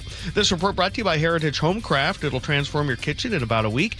Way less mess, time, and expense than a tear-out. Call today, and Heritage Homecraft will pay your sales tax, 425-485-1600. Seattle's Morning News on KIRO News Radio. Time for our weekly crime and punishment segment with Casey McNerney from the King County Prosecuting Attorney's Office. And Casey, last Monday, we were talking about the Rainier Beach case. This is where a 15-year-old at the time is accused of shooting and killing 2 other teenagers. And one of the questions I know you get asked all the time is about holding parents accountable when their kids commit gun crimes, for example. So give us an idea. Is this something that is possible to do? Very rarely under Washington law. It's uncommon to have a case referred for the parent. Usually there's scenarios like this where if you have a parent who's committing the crime with the child, that's a different story. But if you have a parent who's just negligent in the eyes of civil liability, that's not the same as a criminal offense. The laws around criminal cases are different. There's a higher burden of proof. And so that's why you don't see those cases often in King County, or really in any county. It's not unique to King. In any part of the state, you don't see it much, because the way to say it is, you can be a bad parent, but it's hard to be held criminally liable. Civil penalties are a different thing. I asked Gary Ernstorff, one of your favorite senior deputy prosecutors, about this, and here's how he explained it. I think a lot of people think of civil liability when we're talking holding somebody criminally liable for the actions of another person. We have to have more than just a parent's child possessed a gun. We have to show that somehow they were criminally liable for that juvenile's actions, which is a pretty high standard. So at least in Washington state law, this is not something that is easy to do, at least under current state law. Right. And I think the way to say it is, because I'm sure there's folks who are listening saying, well, we're not paying you to do things that are easy. Yeah. We want you to do things that are hard. And the easy way to say it is, if there was a way to charge a parent in any case for their kid's bad behavior, it would be referred to us by police, and King County prosecutors would take action on it. But it's pretty rare to have those even referred to us probably the most commonly talked about case like this was when there was the Marysville Pilchuck shooting up in Snohomish County a few years ago. And the shooter had guns from his dad. His dad illegally possessed those. He was charged federally and was convicted of unlawful gun possession. But the jury in that case, in that federal case, didn't hear about the Marysville Pilchuck shooting. So that shows, even in a case like that, how difficult it is to hold parents liable criminally. And so I think the confusion for a lot of people is parents, as they understand it, are responsible for their kids if they're under 18. Walk us through how they're not responsible for this. It doesn't make sense to a lot of people, especially when you as a parent are like, so I'm on the hook for most things until some other bad parent doesn't do their job. That doesn't make any sense. The short way to say it is, it's unlikely that other parents will be held criminally liable. But just like if your kid gets in a wreck in your car and there's a civil suit against you, the same thing with a shooting. That's where you're really going to get it or likely to get it is in a civil case. And those can be messy. Because what I have seen in other states, and I'm sure you have followed these cases as well, parents are starting to get charged in school shootings in different states. And I think maybe those are states that have stepped up and made sure that if your kid is a school shooter and you're a parent being reckless, you know that the kid is a danger to others. You know that they are coveting that gun and doing stuff that is clearly dangerous, that you can be held responsible. And maybe, I don't know, maybe it's time for our state legislature to start thinking about that. I mean, that would be a heck of a motivator, I think, for a lot of parents if they knew they could be in serious, serious trouble, not just financially, but go to jail, go to prison trouble. Maybe that's the sort of incentive we need in this state. And it sounds like we just don't have that infrastructure or law right now that makes it very straightforward to be able to do that. That's exactly right. And hopefully it's not after a tragedy that happens, because we see that all the time where you have an awful event, lives are lost, and then there's action. You're right that hopefully if there is that action, it's before something else terrible happens. As a person who was early on the scene of the Marysville Pilchuck shooting, seeing the looks of terror, the looks of panic in the eyes of those parents, being on the scene where there was the shooting at Seattle Pacific University, the terror in the eyes of people there, those are images you can't get out of your brain.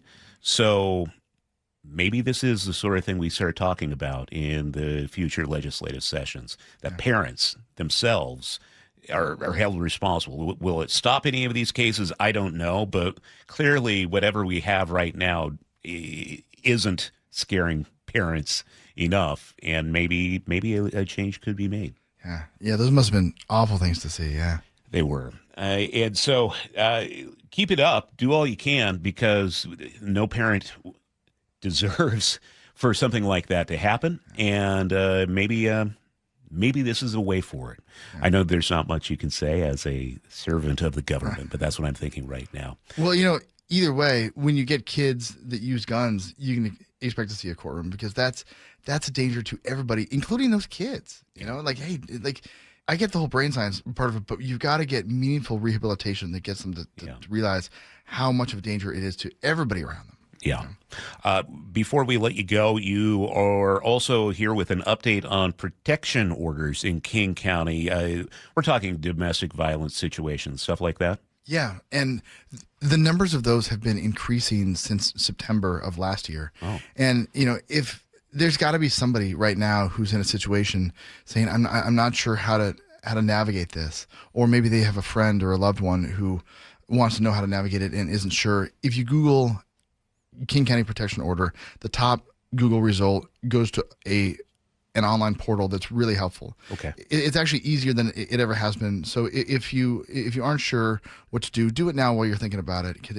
It's a great tool that we have up there. Okay, and a lot of people are just shifting gears here, but a lot of people are getting these scam text messages, emails, phone calls, letters that they need to show up at district court. Otherwise, they're going to go to jail. Yeah, you're going to the slammer, but you can pay your way out of it. Yeah. That's bogus. But they're well made documents, these bogus documents, and a lot of smart people are falling for them. So if you see it, the best thing to do is to Google district court. Don't call the number on this bogus form.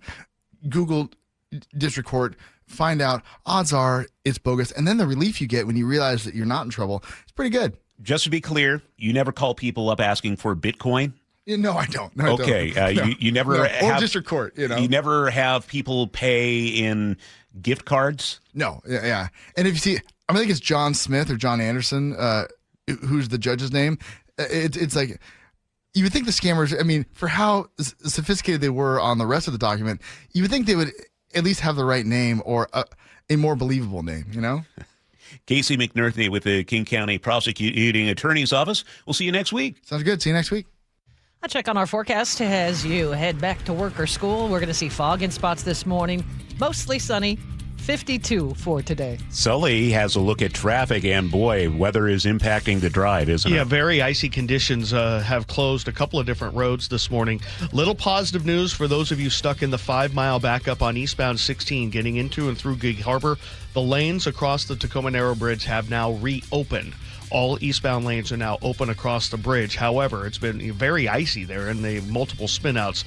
So there was a little convoy of State Patrol and DOT trucks leading the way, and eventually we'll get this backup taken care of. But all the lanes there have reopened, so that's certainly positive. Looking at a little bit further to the north, SR3 and a couple of spots in and around Bremerton are still blocked because of icy conditions there. So hopefully we'll get that road treated and then get those taken care of. Over to this side of the water, we're definitely seeing heavy braking on southbound 5 getting from Shoreline down into the forced merge at Northgate. Already over 50 minutes from Everett to Seattle, 45 from Everett to Bellevue. Federal Way to Seattle, about 42 minutes now, a little over 40 from Puyallup to Renton. Renton to Bellevue is only about 18, and the lake bridges are fine. This report brought to you by the KIRO Newsradio App. Text app to 888-973-5476. Download the KIRO Newsradio App. Listen to your favorite shows. Get the latest news and updates right to your phone. Mentioned it's going to be sunny after the fog lifts. For tomorrow, mostly cloudy but dry. Wednesday, here comes the rain again. Right now, foggy and 34 in Seattle. New income tax on millionaires set to be signed into law today. Luke Ducey will have the latest coming up on Seattle's Morning News. The NBA takes its biggest step yet to bringing the Sonics back to Seattle. The NBA Board of Governors has officially greenlit a deeper look at expansion to Seattle. KIRO News Radio's Luke Ducey has been following this. Amanda, what a huge story for the city. Speculation is that it's going to be 28-29 that season. Stay plugged into the very latest at mynorthwest.com. I'm super excited for the jobs, the restaurants, and KIRO News Radio 97.3 FM. We are on a magic carpet ride. Deep to right field. Going, goodbye baseball. At T-Mobile Park, you've always got the best seat in the house. But for a view that's a real home run, check out right field. Make that the dump yard. Sure, it's a great spot to see our fearless outfielders fly, dive, and slide. Wow! Victor Robles makes the catch! But you might get to flash some leather too, because the forecast in the dump yard always calls for rain. Raining big dumper home runs, that is. Number 60, the magical tour of Cal Raleigh just continues. Mariners baseball. Trident's up. Be here for the Mariners opening homestand. The action continues this week with a star-powered showdown between Cal Raleigh and the crew against Aaron Judge and the New York Yankees. Tonight and tomorrow at 6:40, and wrapping up with a special midweek matinee Wednesday at 1:10. Get your tickets at mariners.com. At Fisher Investments, we may seem like other money managers, but we're different. What makes you so different than the rest of us? We ensure clients receive unparalleled service at every step of the relationship. Tell me more. Our investment counselors focus on service over sales, prioritizing clients' needs. How do you make money? We don't sell any commission-based products. We have a simple management fee based on the value of our client's portfolio. So we do better when our clients do better. What about client portfolios? We get to know each client, their finances, family, health, lifestyle, and more, and then we tailor a portfolio based on their specific goals and needs. Your clients really come first then, huh? Yes, We make them a top priority. Our goal is helping them achieve a comfortable retirement. Wow, maybe we are different.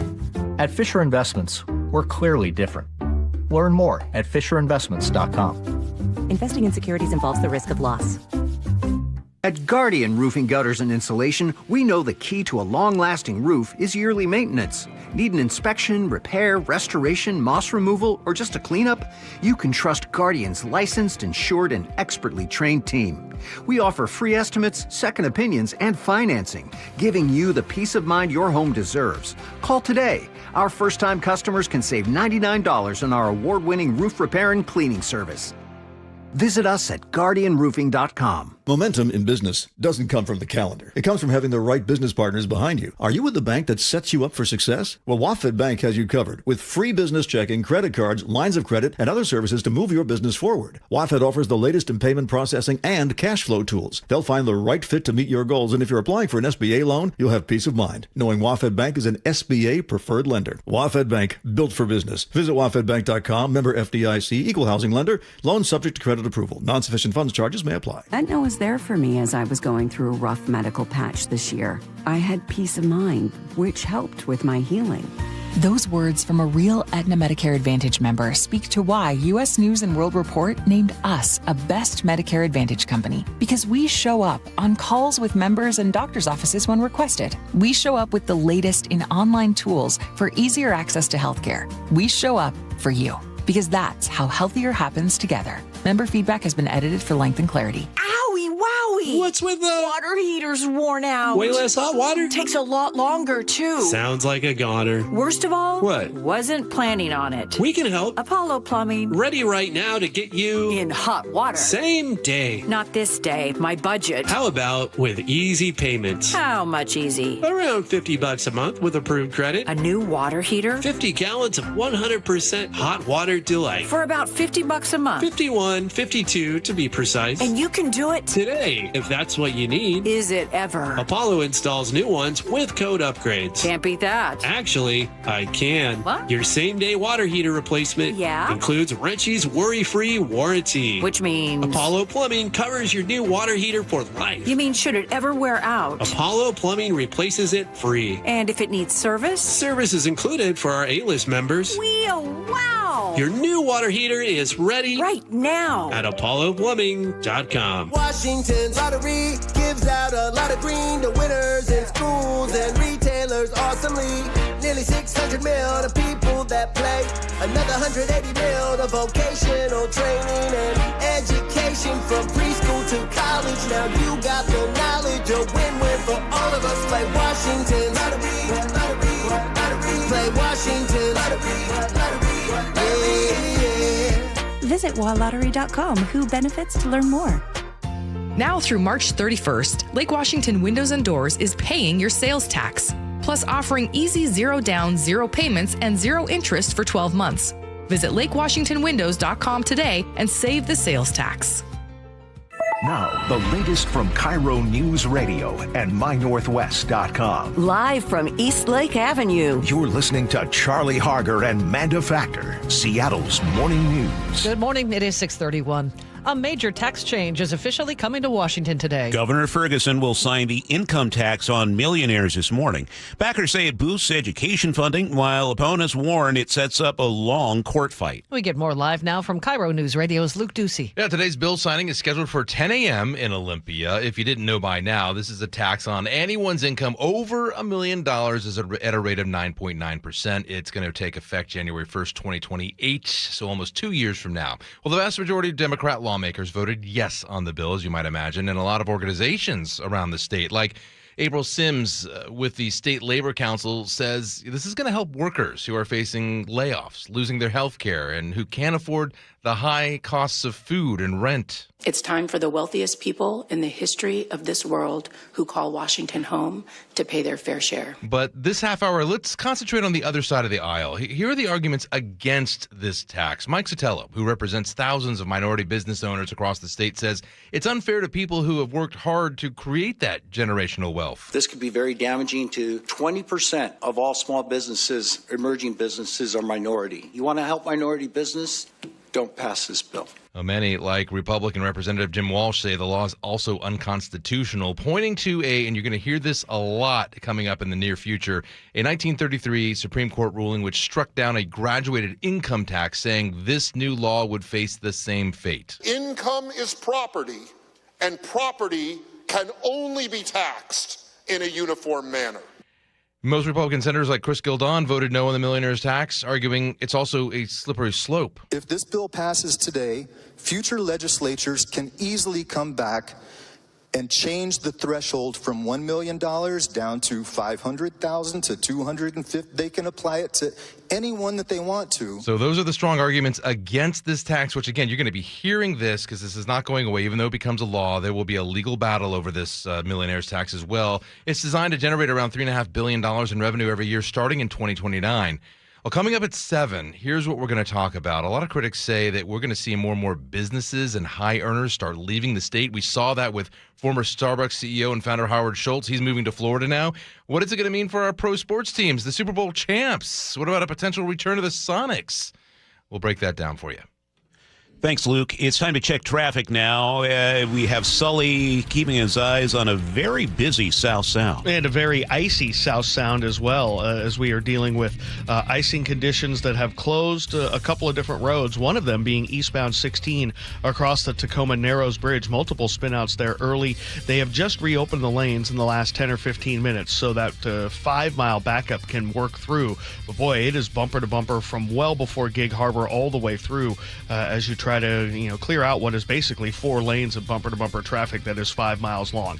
So that'll take a little while. A little bit further to the north, we still have SR3 blocked in Bremerton because of icy conditions and spinouts there as well. On this side of the water, the only issue we have is southbound I-5 trying to get down into the Northgate area, heavy from 175th and Shoreline, already an hour from Everett into Seattle, but only 45 minutes from Everett to Bellevue, so it's not too bad on that part of the drive. The Puyallup to Renton drive, we are looking at about 42 minutes, then Renton to Bellevue is about 20. Federal Way to Seattle is under 45, and we're under 40 from Olympia to Tacoma. KIRO Newsradio Real-Time Traffic, I'm Chris Sullivan. And our forecast, thick fog this morning. Again, watch out for slick spots because it is very foggy and quite chilly this morning. Eventually, mostly sunny. We'll warm up to 52, but we're starting the day in the low 30s. For tomorrow, mostly cloudy. The rain should hold off until Wednesday, and then it will be quite wet, about a half-inch of rain and a high of 49. Right now in Seattle, cloudy, foggy, and 34. Time for the opening bell report, and relief may be on the way for unpaid TSA officers, but travelers are still feeling the impact of the partial government shutdown. Long lines and delays continue at some of the nation's busiest airports. CBS's Jason Allen reports from Houston. Lawmakers left Capitol Hill Friday for a 2-week recess, with Republicans split over dueling proposals to fund the TSA and the rest of DHS. Having to go through this drains all my energy. It's getting exhausting. Democrats are saying they're not going to agree to any proposal that doesn't also include significant reforms to ICE. Travelers, for their part, just say they want to see a very quick and lasting resolution to this. There is more than just a ballroom being built at the White House. On Air Force One Sunday, President Trump told reporters there will be a, quote, massive complex under the building. The military is building a big complex under the ballroom, which has come out recently because of a stupid lawsuit that was filed. The longtime property developer demolished the entire east wing of the White House to make way for the privately funded $400 million ballroom, something Trump has long said the White House needs to host large events. Christopher Cruz, CBS News, Washington. States are spending millions of dollars to overhaul their systems for Medicaid and food assistance as they implement new federal requirement under President Trump's sweeping tax and spending law. Much of that work is being handled by private contractors, even as analysts warn the changes could lead to millions losing health coverage and food benefits. KFF Midwest medical correspondent Samantha Liss reports. When we think about these eligibility systems, they're making determinations about whether people qualify for government programs. And you can't just flip a switch to change the rules. What these contractors that include Deloitte, Accenture, and Optum, what they're paid to do is to build new rules and make modifications to these eligibility systems to incorporate Trump's new rules. 3 big-name restaurants are headed to Northgate Station. Shake Shack, Joe and the Juice, and Mendocino Farms all set to open there next year. They'll be on the ground floor of a new 234-unit luxury apartment building at 105th and 5th Avenue Northeast.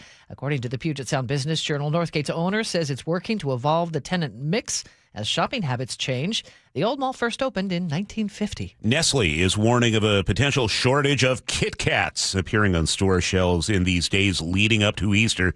CBS's Jesse Mitchell says it follows a massive chocolate heist in Europe. Swiss food giant Nestle confirmed over the weekend a vehicle carrying 12 tons of Kit Kat bars went missing. The more than 413,000 Kit Kats were being transported from Italy to Poland when the truck carrying the candy disappeared. In a statement, Nestle credits the thieves for having good taste, but noted cargo theft is a growing problem. Barbie lovers say their dreams turned into nightmares at a big event in Broward County, Florida. Barbie fans say they got ripped off after paying $72 for day passes and $450 for VIP tickets for what was billed as a glittery dream fest in Fort Lauderdale. That skating rink thing, it's laughable. The interactive dream house is not. Video footage shows a nearly empty convention floor. I heard somebody say that they felt fire-fested. They did get to hear from the WNBA's Angel Reese and tennis great Serena Williams, who won the event's Icon Award. I don't think an icon has to be someone that's been super successful. It could be your next door neighbor. It could be your mom. Organizers are promising full refunds. Deborah Rodriguez, CBS News. Well, on Wall Street right now, we're starting off the day with the Dow up 343 points. That's 0.76%. The S&P 500 is up by 0.5%, and the NASDAQ has gained 0.4%. It starts on your street, in your home, with a problem you're struggling to solve. That's where KIRO 7 Investigates comes in. They show up, they ask hard questions, they get you answers. When your story is seen, change isn't just possible, it's already happening. Watch KIRO 7 News weeknights 5 to 6:30 p.m. and at KIRO7.com/investigates. Okay, it's a slippery start to the Monday commute, Sully. Yeah, it is. We're going to take a look coming up at what's happening on eastbound 16 and northbound 3 over on the Kitsap side of things. Very icy today. We'll break it down next. The opening bell is brought to you by Legacy Group Capital's Northwest Fund. Have something to say? We'd love to hear it. Text KIRO News Radio at 888-973-KIRO. That's 888-973-5476. Powered by Muckleshoot Casino Resort.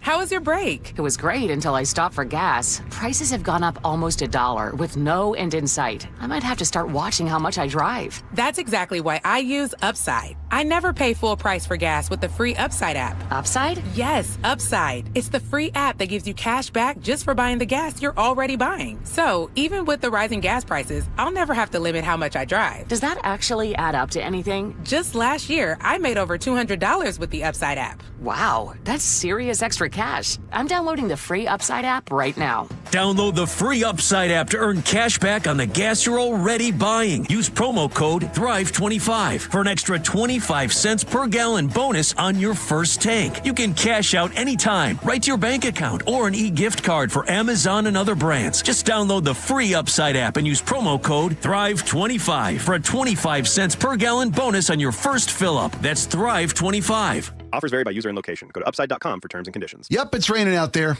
Integrity Roofing and Construction is your trusted local roofing team.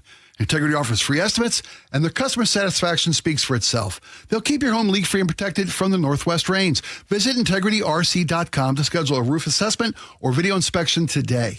With years of experience in roofing and restoration, their skilled team can help with a simple roof repair or a full renovation. Don't wait until the next storm hits. Schedule your free estimate today. Visit integrityrc.com. That's integrityrc.com. And this week's First Mark Challenge victory goes to Lonnie. Lonnie, why did you call First Mark Insurance? We've been with the same insurance company for over 32 years. And my husband said, come on, let's at least try it. And that was the smartest thing we ever did because we save thousands, literally thousands a year on our insurance. They improved it. It cost me less, and it was a higher value. You know, I can't say enough good things about Scott because everything that he said he'd do, he did. What do you tell your friends they can expect when they make the call to First Mark? An easy, profitable, and actually pleasant call. They genuinely are trying to help you, and you can't beat that. We were silly to wait so long. A couple other friends that had called, too, they said, why didn't you tell us about this sooner? You see, Lonnie did it. My family did it. You got to do it, and it's totally free. Go take the First Mark Challenge today. See how much they can save you and how much better your coverage will get. Maybe you will be our next First Mark Challenge victory. Go to firstmarkinsurance.com.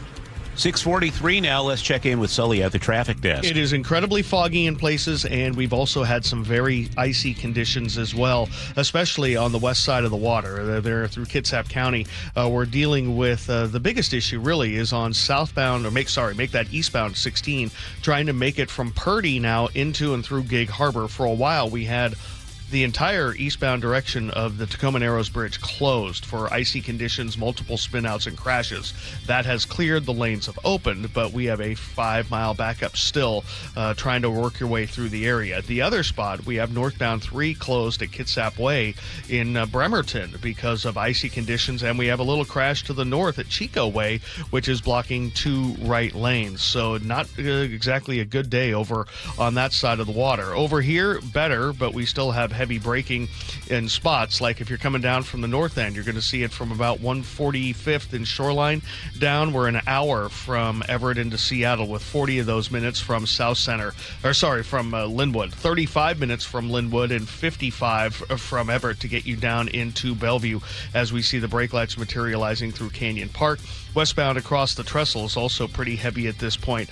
The Valley Freeway, not bad, 45 minutes from end to end, then Renton to Bellevue is about 20. We do have a new crash to tell you about on southbound I-5 in Fife, just right around the corner there through the construction zone. Not sure which lane it's in, but definitely starting to see a backup now coming down the hill from Wild Waves. KIRO Newsradio Real-Time Traffic, I'm Chris Sullivan. It's going to be a beautiful day once the fog lifts and it warms up a little bit. Mostly sunny, 52 for today. Tomorrow looks like we'll cloud up. No rain in the forecast for tomorrow. That comes on Wednesday, and quite a bit of it. Looking for a half-inch of rain on Wednesday, 49. Just a one-way deal back to partly to mostly cloudy skies on Thursday, but dry. Right now in Seattle, it's foggy, then 34.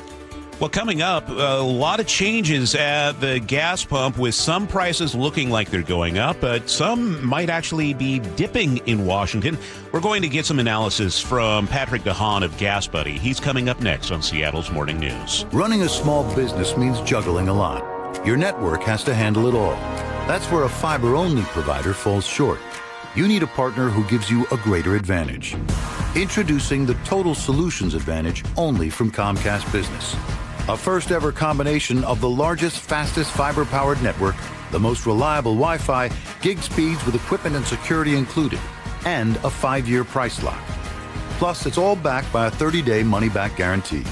The Total Solutions Advantage only from Comcast Business.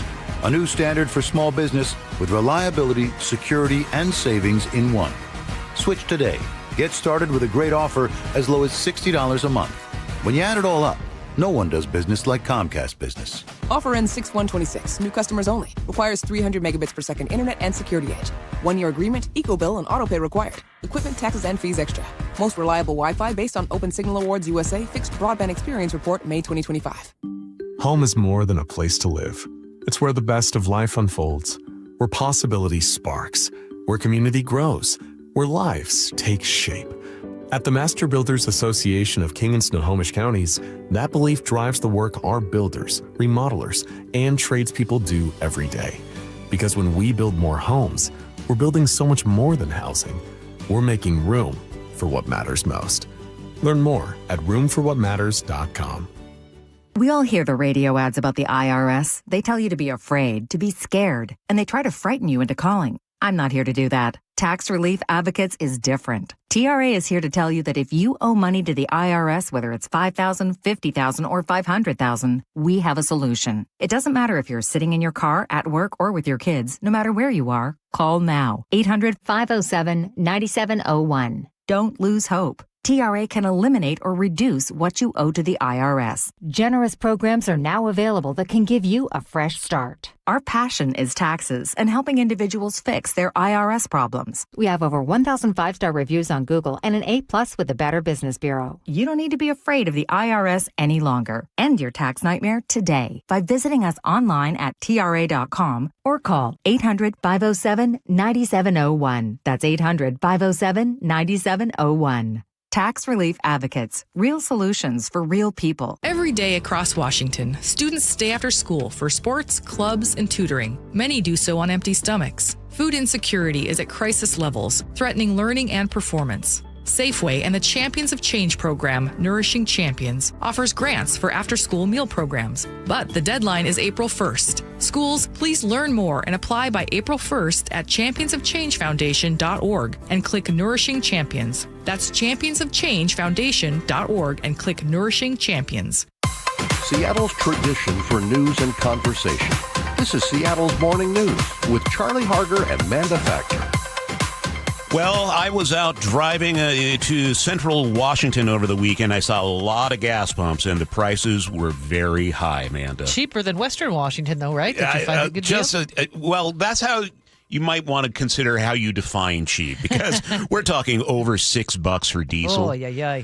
Thought we would check in with Patrick DeHaan, the head of petroleum analysis at Gas Buddy. And if we're seeing fluctuations around here, Patrick, I can only imagine what it's going to be like across the entire country. Yeah, exactly right. I mean, there's still some areas of Oklahoma. That's where some of the cheapest prices are that are below $3. And then you go out to the West Coast, and whether it be Seattle or California, you're seeing some stations at $6, $7. And of course, the infamous Chevron in Southern California at $8.21. That's the only one we'll hear about, by the way, in California, is that one that's over $8. Diesel prices, on the other hand, do continue to go up.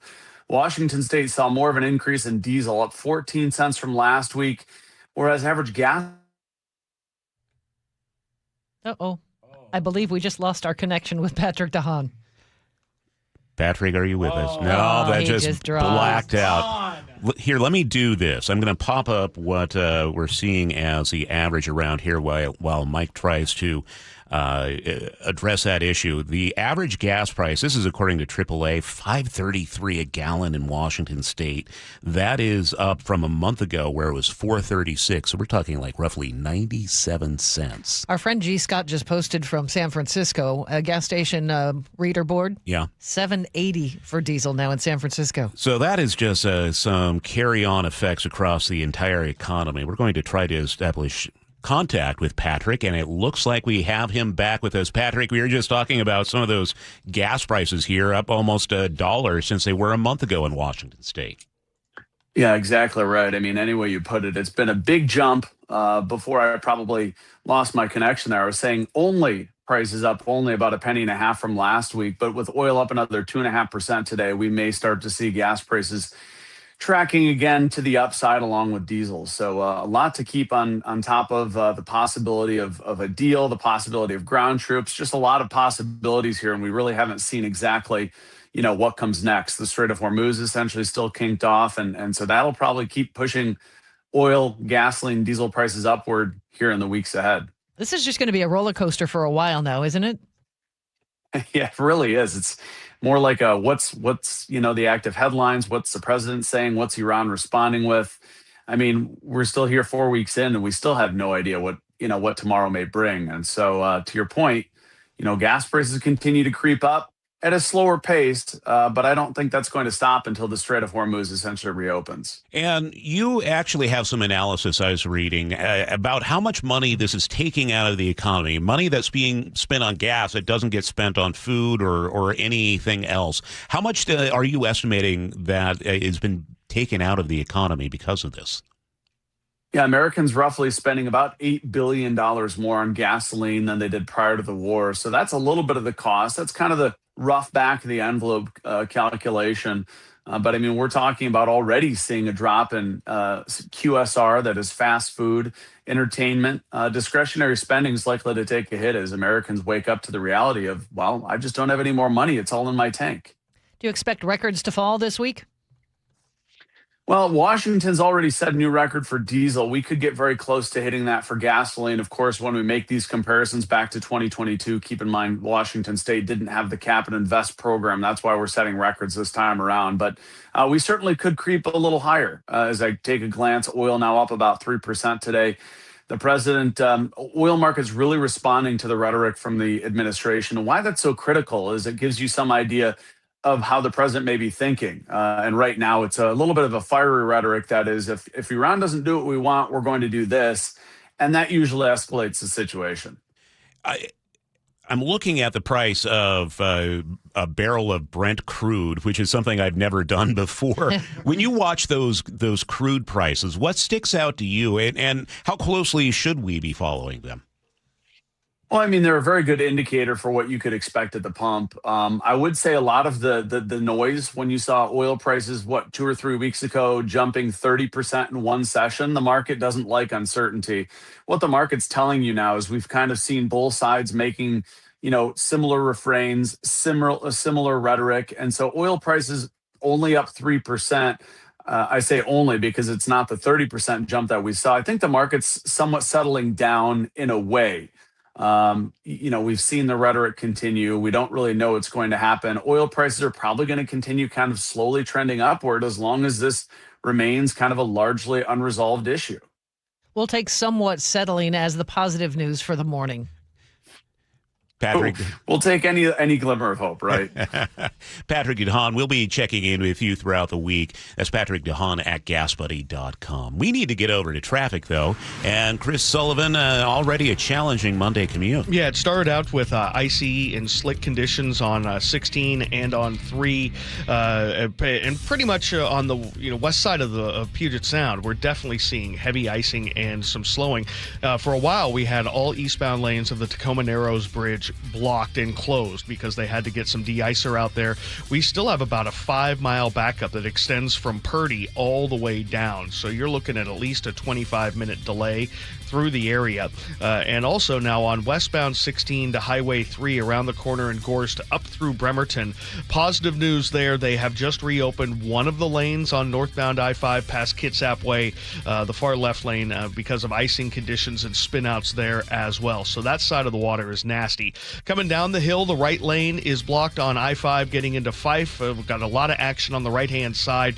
Car off into the ditch through the guardrail down into the vegetation. So that's causing a little bit of braking. Overall, Federal Way to Seattle, though, not bad at 45 minutes, 45 as well up the valley. Renton to Bellevue, about 25, an hour from Everett to Seattle, and about 50 minutes from Everett to Bellevue. KIRO Newsradio Real-Time Traffic. I'm Chris Sullivan. Thick fog in spots this morning, but it's going to be nice. Mostly sunny, warming up to 52 for tomorrow. The clouds will stick around tomorrow. Next chance of rain in the forecast for Wednesday. It's 34 in the city right now. Income tax on millionaires about to be signed into law this morning. How that could affect you. And we'll have CBS financial analyst Jill Schlesinger at 7:15. Local news from local voices you trust. Flights out of Joint Base Lewis-McChord. KIRO News Radio. Questions about whether the Pentagon is deploying special forces to the Middle East. The news you depend on. Gas prices up 25 cents in the last week. Conversation. Then all of a sudden, Trump comes out, hey, we're having productive talks. And your Super Bowl champion Seahawks. Touchdown, Seahawks! KIRO News Radio 97.3 FM. Streaming everywhere on the KIRO News Radio app. KIRO FM and HD1 Tacoma, Seattle. Hey, this is Jake Skorheim, and you know what they say, April showers bring May clogged and overflowing gutters. However, Valentine Roofing, they've got you covered. Right now, you can bundle and save 10% off your entire job when you add new gutters to any new roofing project. Plus, with flexible financing available and payments as low as $159 a month, Valentine makes it easy. Schedule your free roofing and gutter estimate today to bundle and save 10%. Just call 206 Roofing. That's 206 Roofing. And remember, when you see the red Valentine van, you know your home is in good hands. The stock market was on fire in 2025 due to AI and tech stocks. Now is the time to set a strategy for 2026. It's a good opportunity to lock in those gains and invest into a stable platform. With $8 trillion in cash sitting on the sidelines, investors are either scared or unsure where to go. Hi, I'm Scott Rirucka, CEO of Legacy Group Capital in Bellevue. Legacy Group Capital develops local real estate, lends money, and shares the profits with our investors. Diversify with Legacy Group Capital. Invest into our Northwest Fund, which is currently delivering 9% on a fixed rate term. It's our flagship fund for 19 years with zero investor losses. And yes, we do accept IRAs. Find out why 1,300 local investors have invested over $350 million. Legacy Group Capital at legacyg.com. This is not investment advice. Investments available to accredited investors only. Details at legacyg.com. Why Washington's lottery gives out a lot of green to winners in schools and retailers awesomely. Nearly 600 mil to people that play. Another 180 mil to vocational training and education from preschool to college. Now you got the knowledge, a win-win for all of us. Play Washington lottery, lottery, lottery. Play Washington lottery, lottery, yeah. Visit WaLottery.com. Who benefits to learn more. Guys, did you know your testosterone affects everything in your system, including how you feel and perform every day? Right now, Revive Men's Health Seattle will check your testosterone for free. Knowing your T levels is the first step in understanding if you have low T. Your testosterone level impacts your energy, libido, sleep, weight, hair loss, mood, and even ED. Maintaining an appropriate T level can change your whole life. Most men start to see changes in their hormone levels in their 30s. Experience and results matter. So what are you waiting for? Get your T levels checked today by local, experienced, and trusted men's health experts. They've helped thousands of men since 2011. They're so confident they can help you, they even guarantee it. Call Revive today and schedule your free testosterone test, free exam, and free consultation. Call Revive Men's Health at 206-529-1111. That's 206-529-1111. Or visit ReviveMen'sHealth.com.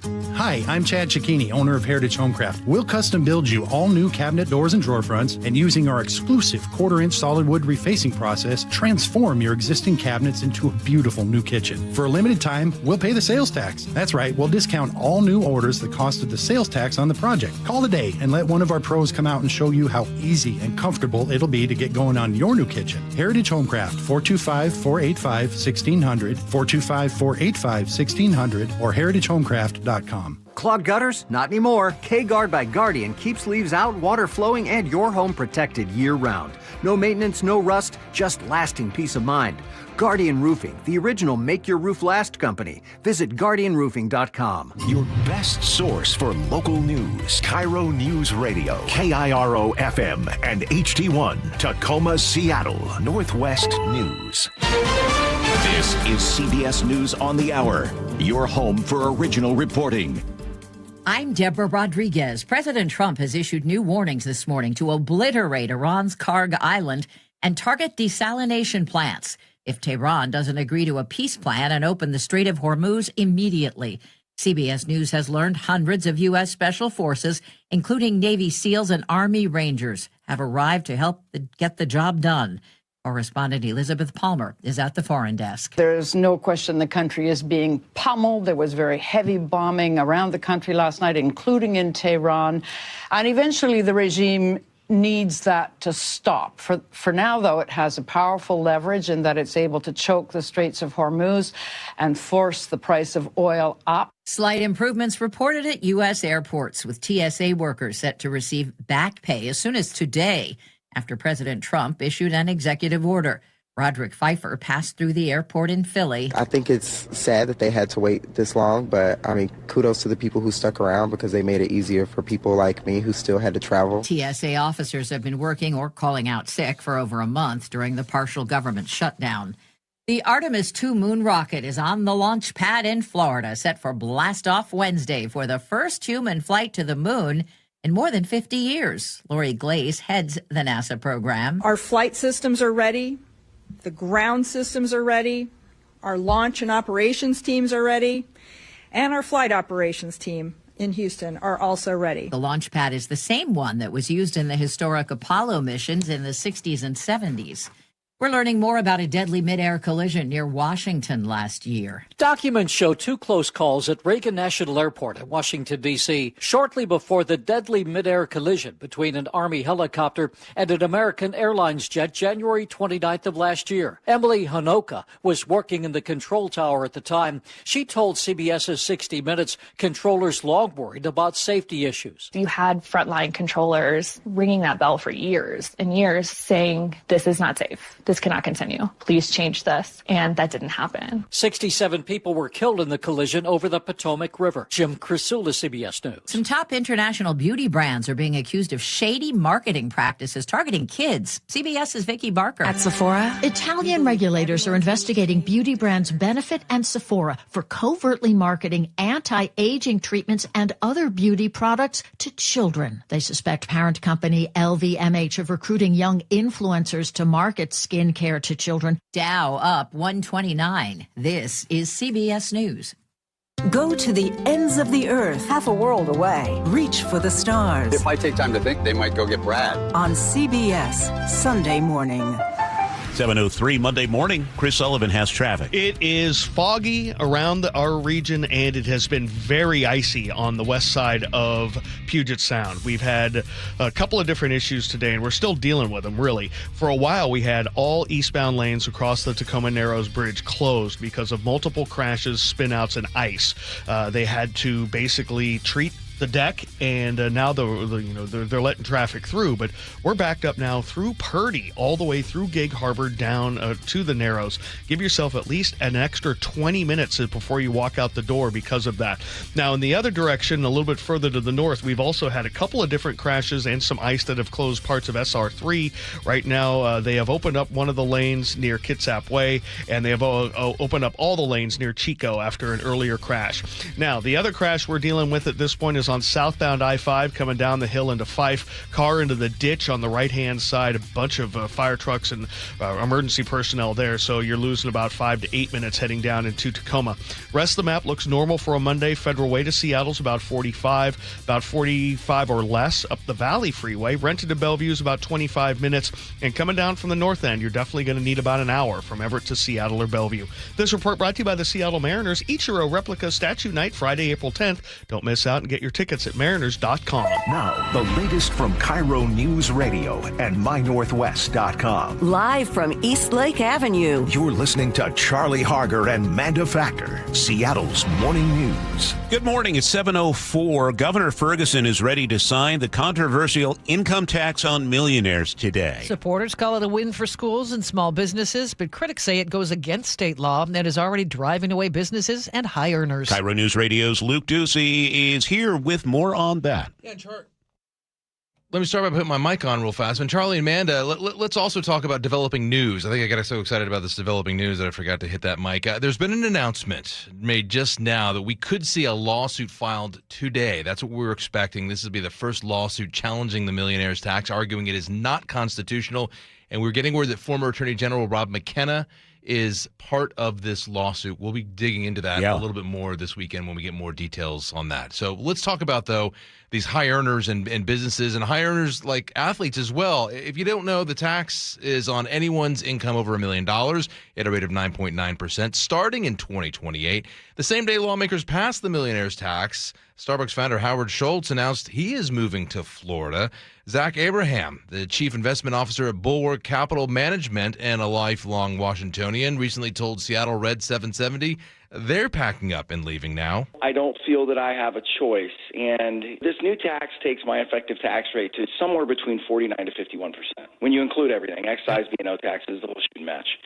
And at a 50% tax rate, do you even own your business? There was also a coalition of about 30 businesses in Snohomish County threatening to move out because of the millionaire's tax. Jason Bickford from Bickford Ford led that charge. I just see it driving resources away from the state. And I think if there is an imbalance with the tax structure and it is not taxing people at the top enough, other states and countries have done it a different way that doesn't drive resources away. And on the House floor, Republicans like Travis Couture say teams like the Seahawks, the Mariners, the Kraken, all of our pro sports teams, they're not going to be able to sign the best players. What really matters to pro sports teams is ticket sales. Cal Raleigh sells tickets. Sam Darnold sells tickets.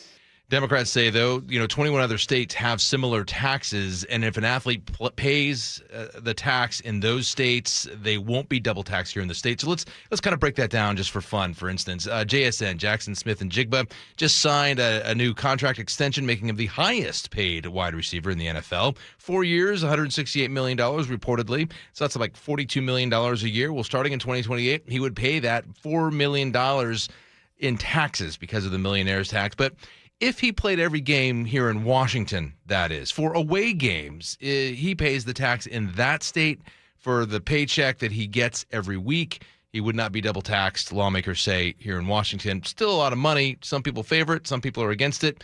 But as we mentioned, there's a legal fight brewing. We're expecting that announcement on that first lawsuit against the Millionaires tax any time now. We're going to dig into that coming up in the next half hour. Luke, thank you for the update. It's 7:07 now. Local cities have lost the power to reject certain types of low-income housing in residential neighborhoods. The governor signed House Bill 2266 into law on Friday. Creates clear statewide standards for permitting, treating these housing types like any other residential housing. The measure forces cities across the state to allow permanent supportive housing anywhere regular apartments are allowed. These facilities provide housing without requiring residents to get sober or enter drug treatment. The law comes after cities like Kenmore successfully fought off similar projects over concerns about crime and drug use. Under the new law, local governments can no longer zone them out or impose special restrictions. Seattle Mayor Katie Wilson pushing to open 1,000 new shelter beds this year, and she's asking the city council to fast-track the process. A city committee is taking up 2 bills today that would make it easier to open transitional encampments. The measures would let the city's finance director sign leases on larger pieces of land without council approval and remove a cap on what the city can pay for those sites. City would also reallocate $8 million toward the effort. Independent journalist Kate Stone says the goal is to have 500 beds open by the time the FIFA World Cup starts in June. But a staff memo warns even if the bills pass quickly, the earliest a new micro-shelter village could open is mid-July. 3 men hospitalized after they were attacked and robbed at a homeless encampment in West Seattle. This happened in broad daylight yesterday about 1 p.m. The 3 men were asleep in a tent when investigators say someone deployed a fire extinguisher on them to flush them out. Then multiple people attacked them with things like crowbars and ordered them to turn out their pockets. 1 man managed to get away. He's in stable condition. The other 2, though, were beaten unconscious, in critical condition at last check. The suspects managed to get away, and police have not released a description.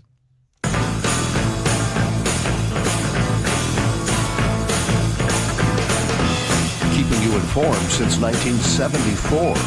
This is the city's longest-running radio news show. Seattle's Morning News on KIRO Newsradio. You noticing this, too, in Nick's little area there, the lighting above Nick right now? It's flickering. There's some sort of ghost in this control room right now. Oh, my gosh, it is. Yeah. I hadn't noticed. That must be driving you crazy. Yeah, I've been trying to adjust the fader over here. Nothing seems to be working right now. Oh, my goodness. It's kind of going along to the beat of the music, though. So I thought you were just DJing in there. Natural little, emotional light, strobe light. It's Monday. We have ghosts in the machine all over the place this morning. Welcome to Seattle's Morning News. Manda Factor, Charlie Harger here. That is Nick Frasia, who's running the board and picking the tunes. Producer Mike Seibert is here, filling in for David. And, of course, Sully is here. And we have Jillian Raftery out in the newsroom. Coming up this hour of the show, CBS News business analyst Jill Schlesinger joins us with tips on how to pay for college. And in the 7:35 commentary, what is a justice-impacted individual? We'll talk about why soft language lets everyone off the hook. It's 7:11. A public transit project years in the making became reality over the weekend when light rail trains started rolling over the I-90 floating bridge. Called the Cross Lake Connection, trains began boarding passengers after a ribbon cutting at Sam Smith Park on Saturday. KIRO 7 News spoke to a few potential passengers like Zach Shoemaker, who says he's excited to take the new 2-line across the lake. You can take it to the airport.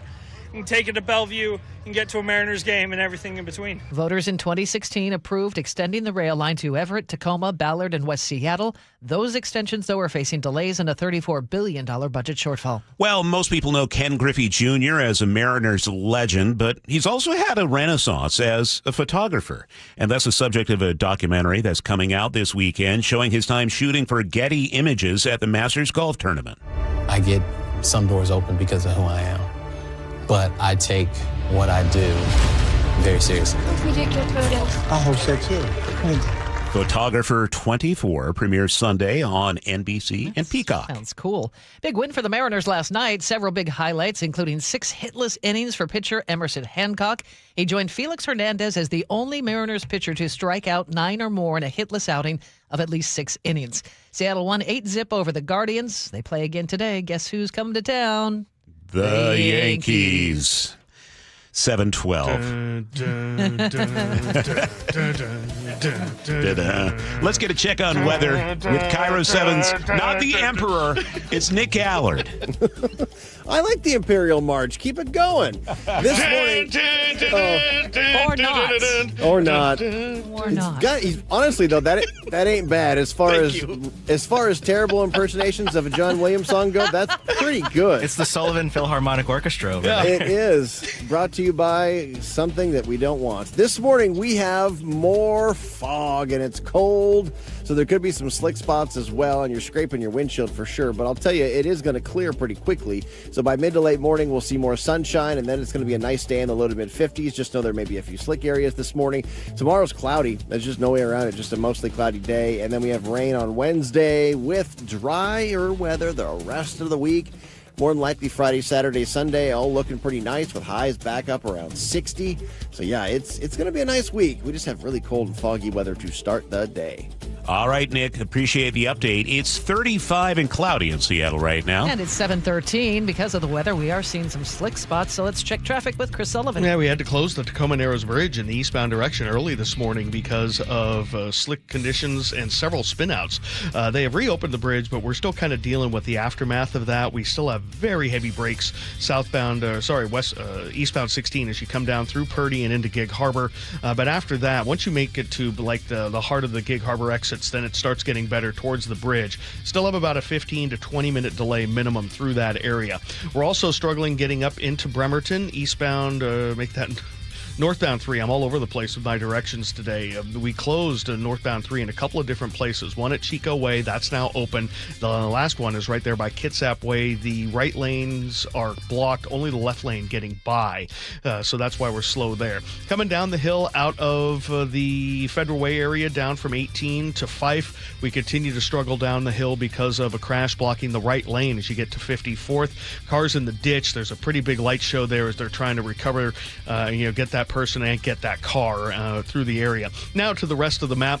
For a Monday, not terrible. I mean, we're under 50 minutes from Federal Way to Seattle. The Valley Freeway is under 45. There's some brake lights here and there. Renton to Bellevue's under a half an hour. In fact, past 30th, you're in pretty good shape all the way up into Bellevue. Now, coming down from the north end, much different story. We have well over an hour now from Everett to Seattle or Bellevue with at least 42 of those minutes out of Linwood. And of course, it's a reminder that, yes, it doesn't get there very often and only when it really has to. $15 coming down out of Linwood on 405. This traffic report brought to you by me, KIRO Newsradio Real-Time Traffic. I'm Chris Sullivan.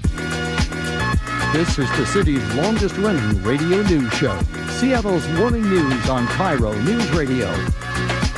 On Monday mornings, we check in with Jill Schlesinger from CBS News and her blog, JillOnMoney.com.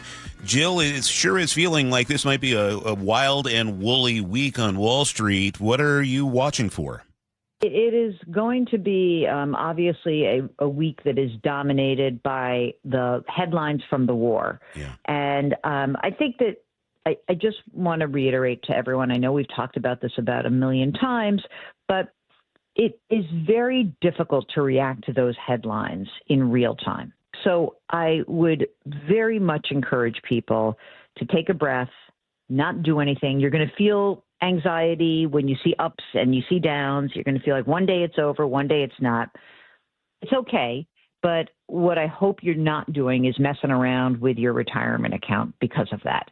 So that's number one. Number two, we're going to get a jobs report out on Friday.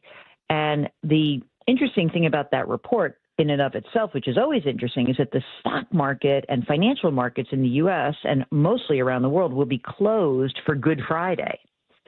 So whatever the reaction is, you'll have to wait till Monday for that reaction when it comes to the markets. Are you surprised by how reactive the market is to basically every post on Truth Social? Is this unusual to have someone so reactive to the president? Well, I mean, it's just that everything is on steroids. So, of course, in the past, if the president would say something, markets would react to it. Same thing with the Federal Reserve officials out there. It would always be there would always be a reaction. It's just that so much of the communication is coming at us rapid fire, And that makes it much more difficult to absorb. And now we have the ability to look at our accounts, watch things, trade things minute by minute. Old days, when you think about, like, even go back to the first Iraq War, think about invading Afghanistan and Iraq earlier this century. Information was flowing at a much slower pace.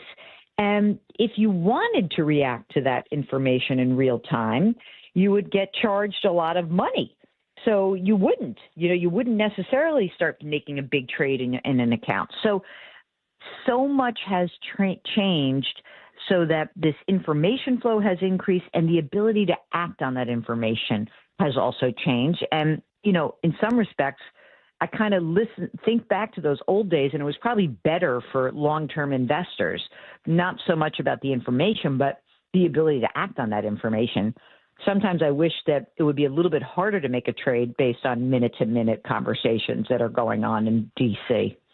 Jill, I am looking at your JillOnMoney.com blog today, and it's almost as if you wrote this for me, because I have a daughter who's a high school senior, and guess what? We're getting ready for the next step, going to college, and the blog is about how to pay for college. So what are some of your tips here? I'll be listening closely. Well, I'll ask about your daughter. Has she narrowed in her focus on one or two or a few schools, or are there a bunch of schools you're going to be hearing from? There are a bunch of schools. I think fortunately, she's got a pretty good head on her shoulders. She's been admitted to a bunch of, state universities, but she's also thinking we might want to save a little money and do the first 2 years as community college and then go to a state university. And oh gosh, I love her, with a real nod towards a parent in a declining industry. So thank you for that. Your daughter is wonderful. So listen, I think that when we talk about college, and I think the first question is it really worth getting a college education, which is something I think a lot of people are asking themselves, given the costs, $30,000 for in-state and, up to $65,000 or $70,000 if you're going to a private university. The answer is it's worth it, but there's an asterisk, meaning that college graduates do earn more over their careers. They definitely do. And they tend to save more. And the difference between, say, a college-educated person 20 years into their career and a high school-educated person is vast. So the early gap is let's say $60,000 for a college grad if you're in your 20s, $40,000 for a high school grad, but that gap starts to get wider as their career advances. But you know what? That's a great news. But if you've borrowed a ton of money to get that degree and the big difference in pay gets gobbled up by your education loan payments, then it's not worth it. And so what we now know is, with a lot of data, that borrowing too much money makes the differential narrow. And also, if you don't graduate and unfortunately have the debt without the degree, then it's really not worth it. Hey, in this blog post, you're also talking about making the ask for financial aid. What do you mean by that? Yeah, I think it's funny when you get the college acceptance letter. First of all, you really have to interrogate what it is that you're getting, because many schools use different terminology. So I just want to put that out there that, if you're confused about your award letter, all you need to do is call the university and say hey, what's free money and what do I owe back? That's an easy question to ask. But I also think that, when you're in this process, it's okay to say, either my situation has changed or I need more money or else we can't go. If you don't ask, I know what the answer is. Then you get what you get. If you do ask, at least you have an opportunity to get a better package. And listen, I'm not saying that you're always going to ask and they're going to come through with tons of money, but there's a lot of evidence that people who ask for an enhanced package, who ask for more money, who really say, this is my first choice, I really want to go here, but I have an offer over here, and I'm not playing you off each other. It's just that the financial aspects of our situation mean that I can only afford this much. And see what they say. You never know. Again, if you don't ask, I know what the answer is. You miss 100% of the shots you don't take.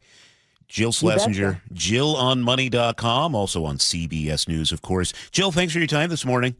Thank you.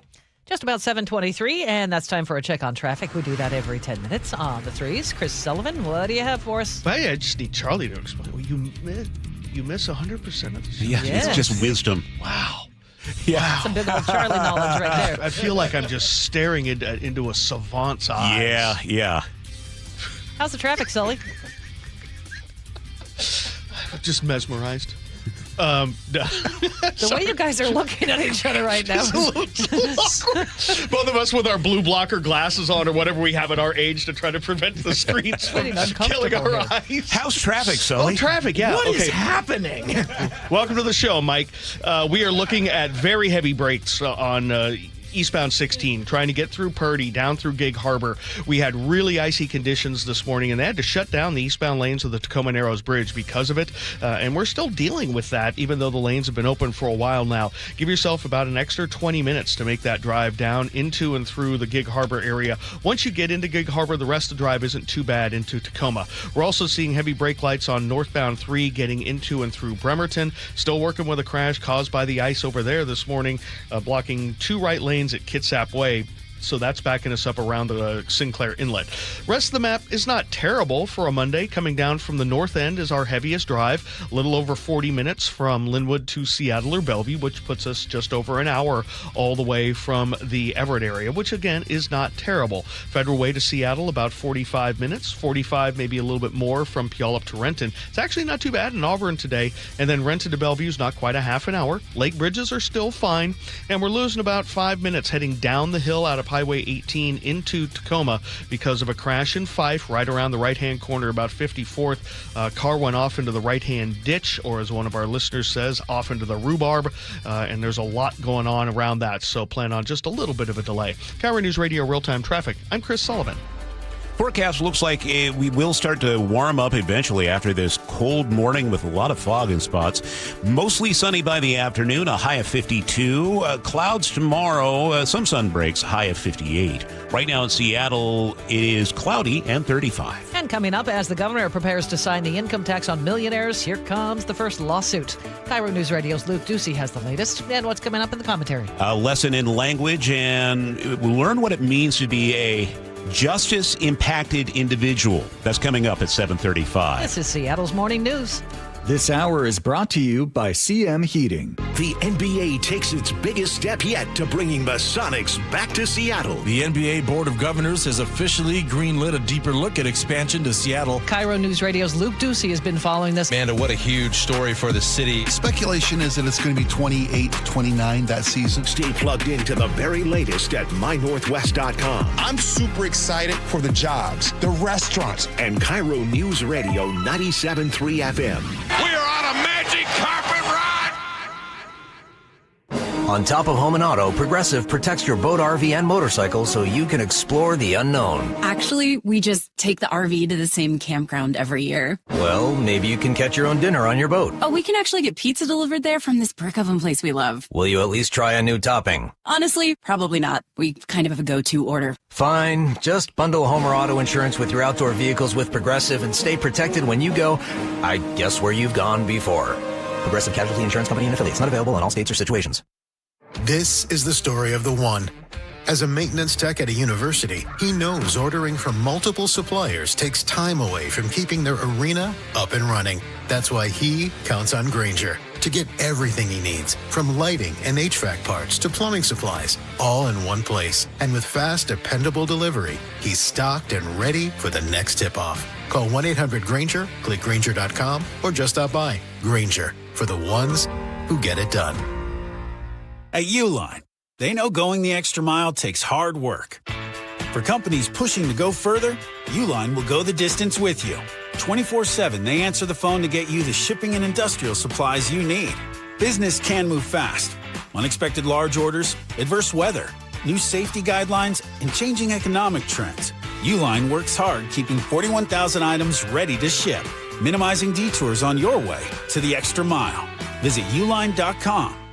This week's First Mark Challenge victory goes to my friend Brock Heward. Brock, why did you call First Mark? Brandy, it is so good to talk to you. It's been too long, and we made that call. And the only bummer is we waited too long. I know you hear from people that you talk to as well as I do to take the First Mark Insurance Challenge. I just wish we would have done it earlier. You know, Brandy, the word that comes to my mind is a word I use on my sports show a lot, and that is connective tissue. It's important in team building. It's important to players in a locker room to be connected to others. And when it comes to insurance, it's so complicated. It's stressful, and you just don't even want to deal with it. And that's where the connective tissue of having a pro, having a broker, having a partner, and most of all, having a teammate like First Mark Insurance was the best connective tissue we could find. Brock did it. My family did it. You got to do it. It's free. Take the First Mark Challenge. See how much they can save you and how much better your coverage will get. Maybe you will be our next First Mark Challenge victory. Go to firstmarkinsurance.com. The stock market was on fire in 2025 due to AI and tech stocks. Now is the time to set a strategy for 2026. It's a good opportunity to lock in those gains and invest into a stable platform.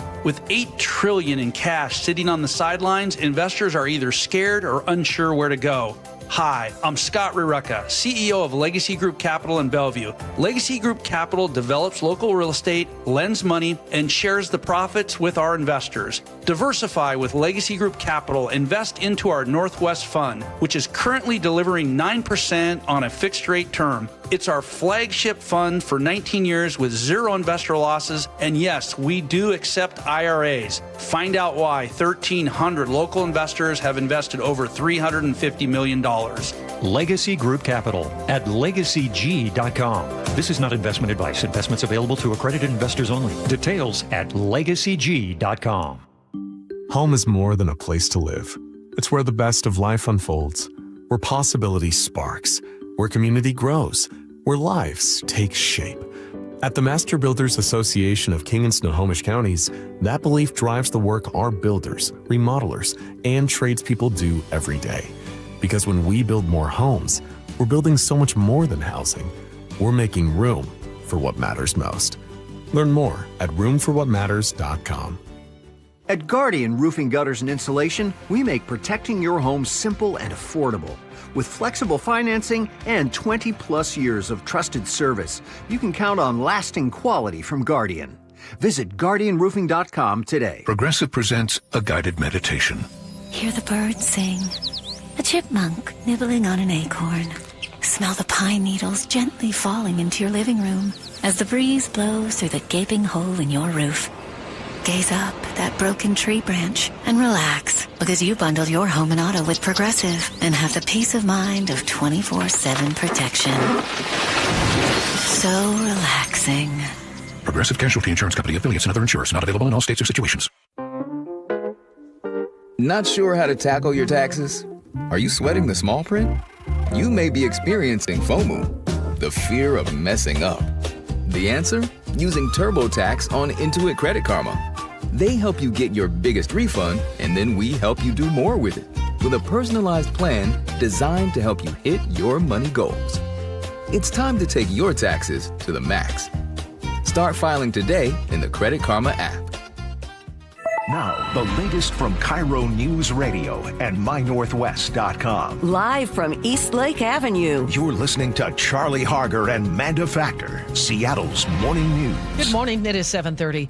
Developing news this morning. Washington is now heading for a legal showdown as Governor Bob Ferguson is set to sign a new income tax on millionaires today. The group Citizen Action Defense Fund just announced they will be filing a lawsuit calling the tax unconstitutional, and they've retained former State Attorney General Rob McKenna to lead that legal fight. KIRO News Radio's Luke Ducey is here to break down what happens now. Yeah, the governor is scheduled to sign that tax bill this morning at 10 a.m. It taxes anyone's income over $1 million at a rate of 9.9%.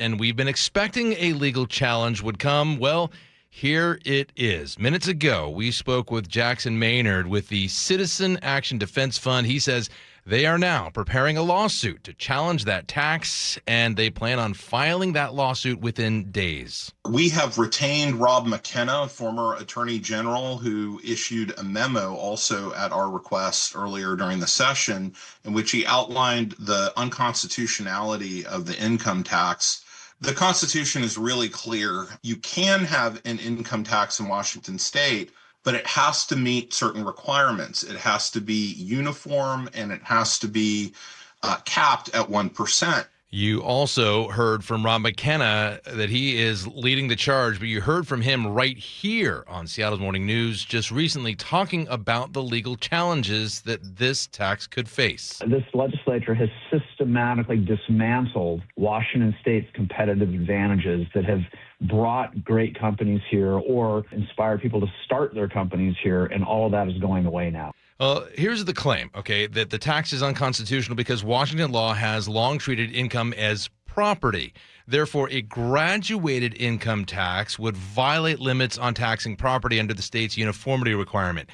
They say that you can't just tax one group of people one thing, and you got to do it fair across the board. That's according to the Constitution. That's the argument they'll make. Well, supporters of the tax, though, say, this is going to generate some $3.5 billion every year in revenue that's going to pay for programs around the state, like school lunches for all students. It's going to address affordability issues like rent, the costs of food that are just skyrocketing in our grocery stores now, health care. Here's the sponsor of the bill, Democrat Senator Jamie Peterson. This is a way of changing our direction so that our tax system is adequate to the needs that we face in the 21st century. All right, real fast. Let's drill down into the legalese of this because you're going to be hearing this in the days and weeks to come, the word precedent. You're going to hear that a lot. They're referring to a case way back in the 1930s that went all the way to the Supreme Court here in our state that sets that precedent on how you can tax and how much you can tax. Supporters of the bill, though, argue that idea stems from just that one case, and it's really old, and therefore it's outdated, and it doesn't apply. So that's what supporters are going to say. But again, this lawsuit that we expect to be filed within days, developing news this morning, says that that tax is not uniform, so therefore it is unconstitutional. A lot to break down in the coming days, especially throughout the day today, as this developing news is just come down. Okay, keep on top of it, Luke. We need to check traffic now. Here is Chris Sullivan. And we have our third or maybe fourth issue now on eastbound 16 this morning. It started with the closure of the Narrows Bridge in the eastbound direction because of ice and spinouts. Then we had a stall near the toll plaza. Now we have a new crash near Rosedale. We had another one up near Purdy. Overall, we still have about a 20-minute delay to get through as you make your way from Purdy down into Gig Harbor. After that, you have a pretty heavy breakdown getting past Cheney Stadium over to Tacoma. Still struggling on northbound 3 getting into and through Bremerton. Crash at Kitsap Way. Only the left lane is open. Southbound I-5, we're struggling coming down from Highway 18 into Fife. Right lane remains blocked. Car off into the ditch. Now to our primary commuting routes. Federal Way to Seattle, about 45 to 48 minutes, so not bad. Under 50 from Puyallup to Renton. Brake lights in Auburn are better than you might expect, but that north end part of the drive is pretty heavy. Give yourself about a half an hour now from Renton to Bellevue. Not only are the S-curves active, but we're starting to see the slowing into downtown Bellevue. Lake bridges are still fine. Hour drives from Everett to Seattle or Everett to Bellevue. This report brought to you by Global Credit Union. Global Credit Union is where members enjoy no-fee accounts and early payday with direct deposit. You can learn more, globalcu.org. Our forecast, eventually, once the fog lifts, it's going to be beautiful. Mostly sunny, warming up to 52. But again, it is cold to start the day, so watch out for those slick spots. For tomorrow, we'll stay mostly cloudy. No rain in the forecast, just clouds building. A little bit breezy. And then Wednesday, rain likely. In fact, up to a half-inch of possibility and 49. We'll get back to dry conditions on Thursday, though. Right now in Seattle, it's foggy and 35. Reliable, refreshing, and ready every morning. Seattle's Morning News. And it's time for the 735 commentary. George Carlin had a bit about language, about how Americans keep inventing softer and softer words to avoid dealing with hard realities. He traced how shell shock became battle fatigue, then operational exhaustion, then post-traumatic stress disorder. Same condition. Each generation found a way to bury the pain under more syllables, more distance, more jargon. He called it soft language, language that takes the life out of life. Carlin was doing this bit in 1990, and he had absolutely no idea what was coming. So here's a hypothetical for you this Monday morning. A woman is walking to her car in a parking garage in Seattle. A man grabs her purse, shoves her to the ground, and runs. She breaks her wrist in the fall. She's shaken for months. She stops going out at night. In Boston, that's a robbery. In Chicago, the guy who did it is a criminal. Direct, clear, subject, verb, object. In Seattle, though, according to King County Public Health's official language guide, the man who did this is a justice-impacted individual. He didn't rob her. He didn't shove her. He experienced a justice-impacting event in the vicinity of her wrist. Outcomes occurred. The system became involved. It's almost relaxing, honestly. The woman who broke her wrist, she disappeared from the sentence entirely, which is impressive because she's the one with the broken wrist. King County Public Health instructs employees not to say the word criminal, convict, inmate, felon, or offender. These words, the guide explains, can feel derogatory, stigmatizing, and dehumanizing. Instead, person in custody, detained person, justice-impacted individual. Someone got paid to write that guide with your tax dollars in a building with a parking garage, presumably. Now, look, race, sexual orientation, developmental disability, nobody chooses those. The work to strip cruelty out of how we talk about people for things they were born with was worth doing. Changing the language changed how we treated people. But that's not what we're talking about. We're talking about a guy who made a decision. I want you to consider Leon Henderson. He ran fentanyl and prostitutes on Aurora Avenue for years. Arrested 3 times in 9 months with thousands of pills, loaded guns, and a female companion who had been reported missing. Prior conviction for forcing a woman into sex work by injecting her with heroin and threatening to kill her. In Baltimore, he's a pimp and a drug dealer. In Philadelphia, he's a predator.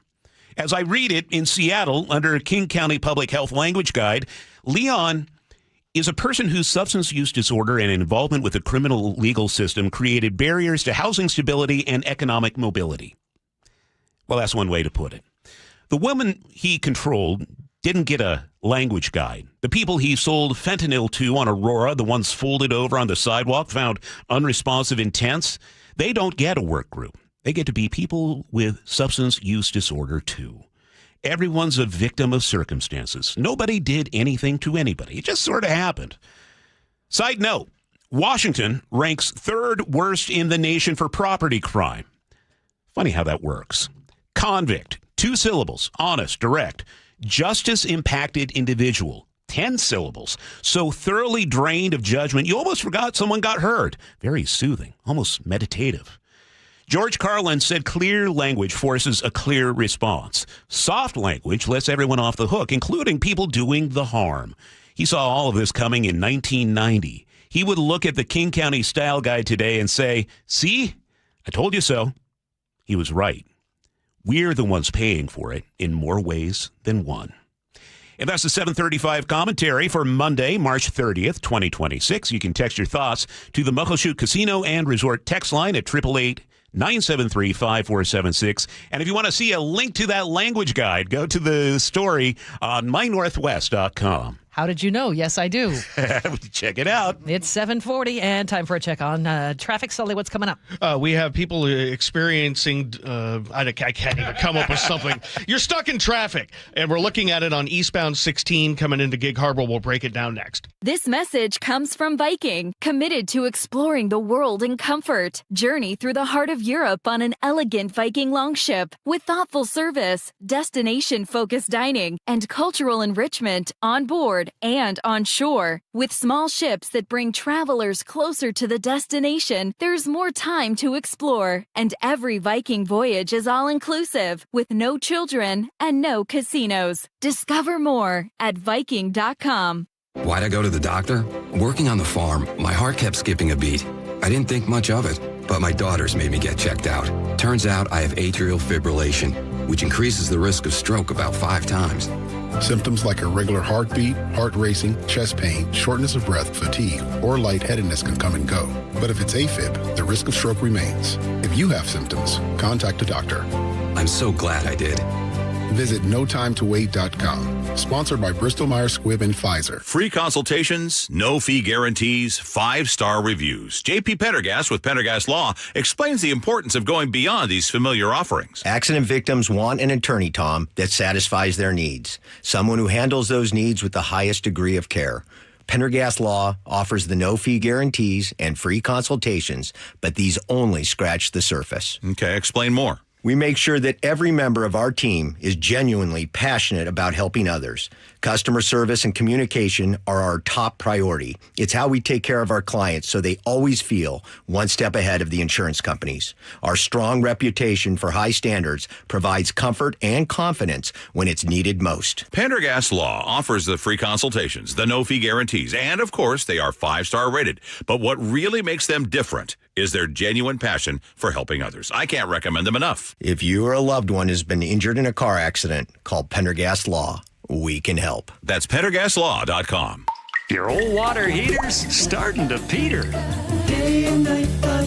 Day and Night has $150 off installation of any new water heater, including tankless, backed by a free lifetime warranty. Hi, I'm Bruce. When your old water heater leaks or fails, the damage could be catastrophic. Whether you need an emergency replacement or you're planning ahead before it leaks, give us a call and we'll help you get into hot water again. Get $150 off installation of any new water heater. DayandNight.net. Give your attic an overhaul with new insulation from Guardian Roofing, Gutters, and Insulation. Stay cool all summer, slash utility bills, and boost your home's air quality. Call now and get $300 off attic ceiling and ventilation, or visit us at guardianroofing.com. Yes, those are real words that I had in my commentary. You can check it out. Again, I really do encourage you to check out the PDF from the county. I'm busy checking it out now. Yeah, all right. Sully, are there any traffic impacted individuals? No, but I did find a good help from a class of 88, Jay from Portland. Just let me know. You folks on eastbound 16, you're not in a 20-minute delay because of bad traffic. You're having a pausing of the forward mobility of your vehicle due to excessive saturation. I hope that makes you feel better. Problem is, you're still sitting in a 20-minute delay. I'm sorry. No, we had several different issues. Super icy over there today. They had to close the Narrows in the eastbound direction early today. Then we had a crash, had another one near Rosedale. Then we had another one up in Purdy. So you're going to hit the brakes around Purdy, and you're going to be on them all the way through Gig Harbor. So plan on, as I said, at least another 20-minute delay. As you're working your way through the area, there are heavy brake lights down past Cheney Stadium as well. Up to a little bit further to the north, it looks like we might have cleared the crash at Kitsap Way on northbound 3 because I'm starting to see that backup in Bremerton go away. Still struggling with about a 10-minute delay on southbound I-5, working your way down through Fife. Right lane remains blocked, car in a ditch there, and there's a lot going on in that general area. Northbound I-5, though, from Federal Way to Seattle's at 45 minutes. That's a really good day, and it's under 50 from Puyallup up to Renton. We have about a half an hour from Renton to Bellevue. The lake bridges are still good, but boy, you're coming down from Linwood on 405. It is bumper to bumper all the way down through Bothell. It's an hour from Linwood to Bellevue, an hour and 20 all the way from Everett. For I-5, it's much better. It's only an hour total from Everett to Seattle with 40 of those minutes from Linwood. KIRO Newsradio Real-Time Traffic. I'm Chris Sullivan. Well, you really blew up the text line there, Charlie. I know. If you want to weigh in, it's the Muckleshoot Casino Resort text line, 1-888-973-5476.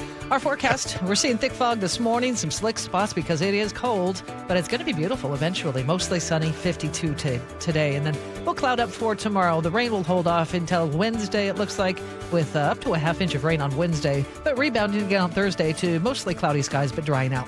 Right now it's 35 in Seattle. We're getting some reports that TSA workers are starting to see money in their bank accounts. We're going to check in with Marcus Espinosa from News Nation. He has the details coming up next on Seattle's Morning News. Spring is a season homeowners start improving their homes. Hi, Justin Shirley, CEO of State Roofing and Exteriors. If your home needs roofing, siding, new windows, gutters, or decking, our team can take care of it all. For a limited time, save up to $3,000 on a new roof, siding, deck, or windows project. Planning multiple upgrades? Combine your projects and save even more. Or with 0 down, 0 payments, and 0 interest up to 24 months. You can start your project now and pay later. Call 866-ROOF-ROOF or visit stateroofing.com. Hey, this is Jake Skorheim, and you know what they say, April showers bring May clogged and overflowing gutters. However, Valentine Roofing, they've got you covered. Right now, you can bundle and save 10% off your entire job when you add new gutters to any new roofing project. Plus, with flexible financing available and payments as low as $159 a month, Valentine makes it easy.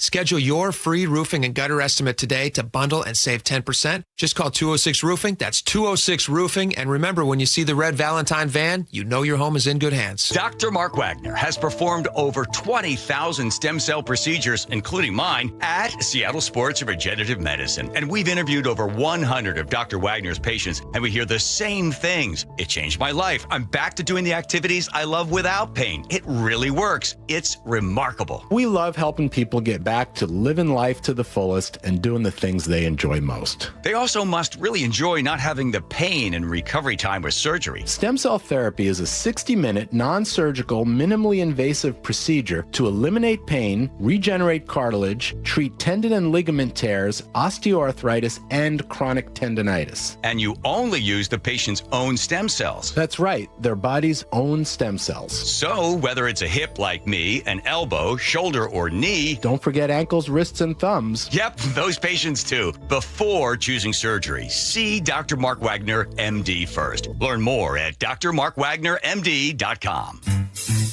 1-877 Cards for Kids. KARS Cards for Kids. Ready to get rid of that old car? Donate it to Cars for Kids. Call 877 Cars for Kids to reach a friendly live agent. Donation is super easy, and your car can be picked up as soon as tomorrow. Call us now or go to carsforkids.org. 1-877 Cars for Kids. Donate your car today. Did you know you can donate real estate too? Families across Western Washington voted Aegis Living Best Senior Living Community, and Seniorly ranked them #1 in America. See why. Schedule a tour today at aegisliving.com/KIRO and get a special take-home gift. Aegis Living. This must be the place. Seattle's morning news. Always live, always connected. Stream, watch, subscribe, and share at mynorthwest.com. 7:48. Glad to have you with us on this Monday. It's the 30th of March. As the airport chaos continues across the country, TSA workers could see a little relief. We're starting to hear they are at least seeing partial paychecks today. And News Nation's Marcus Espinoza joins us live. Marcus, what are you seeing and what are you hearing? Hey guys, over here from the East Coast, I'm seeing smiles on the faces of TSA officers for the first time in a long time, really since this whole thing started back in February on the 14th here. So I'm at Newark Liberty International Airport here, and then we've just been kind of at all the local airports here. Today I went up and was just kind of cruising around 6 in the morning, and spoke with a TSA officer who was passing me by. And before I even said anything, you could just see the smile on his face, like almost as if money had appeared in his account. And then I asked him, I said, hey, did you happen to get a paycheck today? He said, I did. It was almost a full paycheck, not completely, it seemed like, but you could just tell a little bit of relief finally for at least some of these TSA workers. And how did we get to this point, Marcus? Well, we got to this point because we can't agree on anything in this country, especially when it comes to politics. Right now, both sides are still stalled out on funding DHS. Each side is trying to get their own thing done. Democrats want reform with ICE and a few other things as well as far as immigration is concerned in order to pass funding for DHS. By the way, Coast Guard's not being paid, a few other things as well.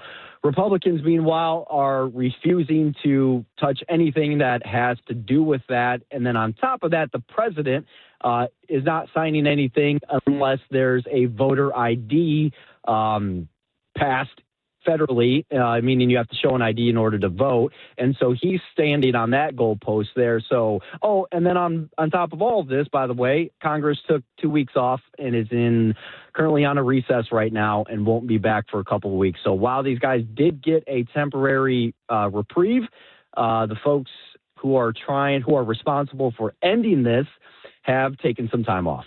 Well, it's very, very busy in Washington, D.C., after all. Very taxing. Yeah. We have hundreds of TSA officers who quit during this shutdown. Are we seeing any delays because of that? Of course. The lines are awful. Today here at Newark, it's not been horrible. But at LaGuardia, we got some video in that was pretty bad. They've been dealing with it a lot lately, and it's kind of random because here's here's the double whammy. You have 500 plus TSA officers who have just quit. And then you have people who are working without getting paid calling out because who wants to show up to work when they're not getting paid? A lot of these folks can't even afford to get to work because they're not getting paid.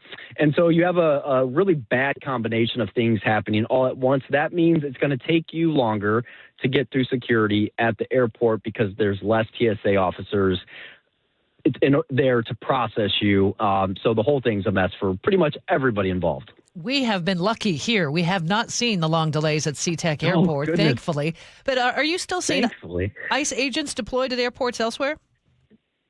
Yep, they're still walking around here. They're not super visible. We're getting video in from different parts of the country. They're kind of just roaming around, acting more as security. They're certainly not processing people's bags and at those security checkpoints specifically, but they're kind of there just to aid in, and I guess take off any sort of other responsibilities these officers, TSA officers might have. The border czar, Tom Homan, did say they're going to stay there until this is all resolved, meaning until DHS is funded and things get back to normal. But you got to remember that retention loss, that 500 people leaving is going to be, even if they sign something right now while we're on the phone, they still have to hire people back, and it takes months to get TSA officers trained. So even if things were to end by the time I hang up on this phone call, you're probably still going to see long lines for a few weeks, if not into months, because they have to bring all that staff back and hire new people. And so, even finding a resolution wouldn't exactly bring an end to long lines that some folks have seen. And we have the spring break travel season getting underway, Yep. so something to be aware of. Marcus Espinosa from News Nation, always great hearing from you, and I hope you will join us again soon. Thanks, Marcus. Absolutely. Thanks. All right. It's 7:53. Let's check traffic. We do that every 10 minutes on the threes. What do you have for us, Sully? Well, for people on eastbound 16, we continue to struggle. In fact, from what I understand from Destiny, you're experiencing temporary mobility difficulties because of the several issues we've had. Sorry, you guys are struggling. I know it's been rough out there. We're trying to make you guys laugh a little bit today. You hit the brakes in Purdy. You're on them all the way through Gig Harbor, and you have a little bit of a break, and then you're on them again all the way across the Narrows Bridge, and then down past Cheney Stadium. Still have at least probably 25-minute delays getting down from Port Orchard into Tacoma.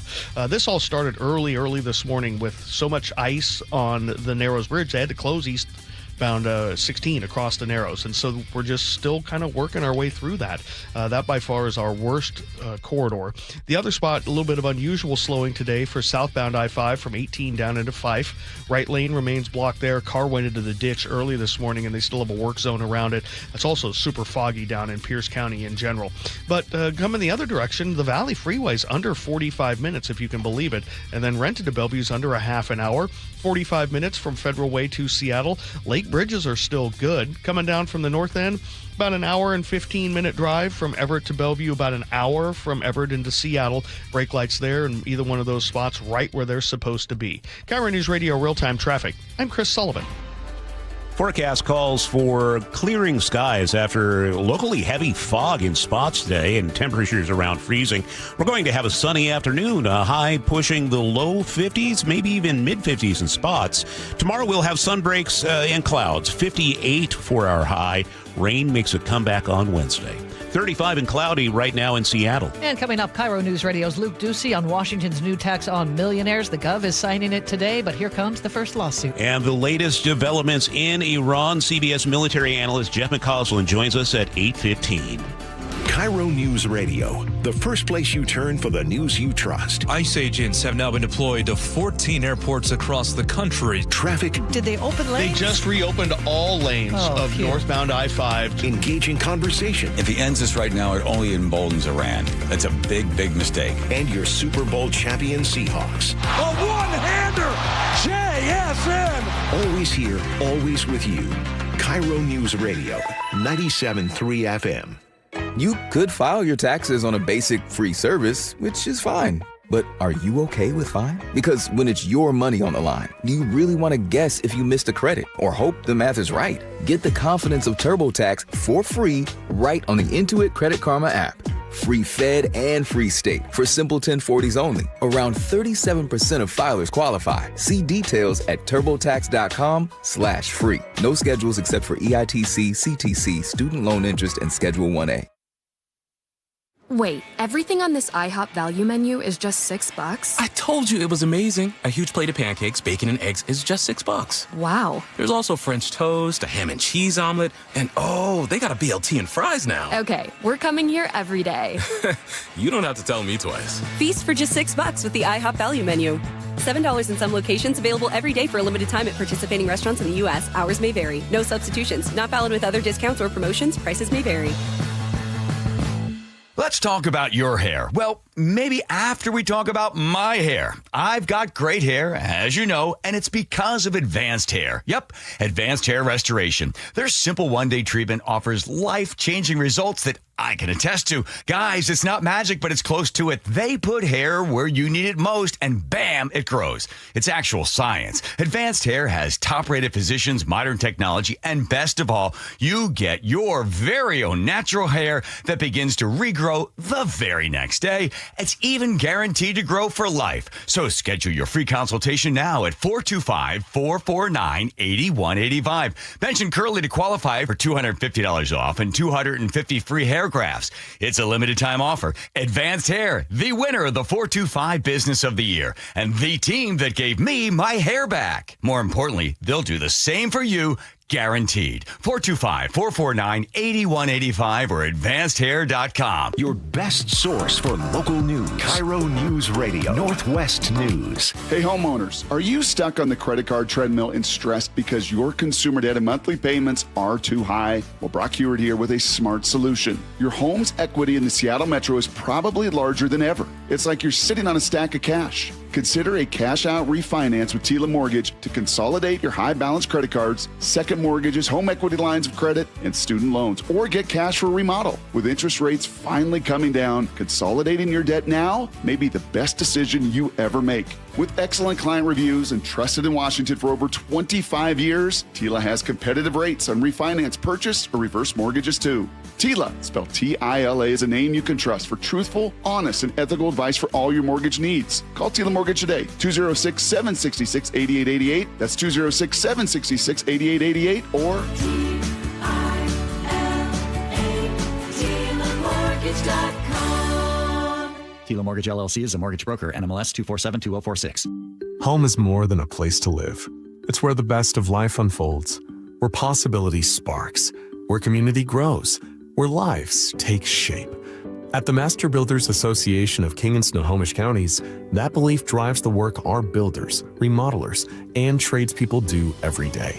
Because when we build more homes, we're building so much more than housing. We're making room for what matters most.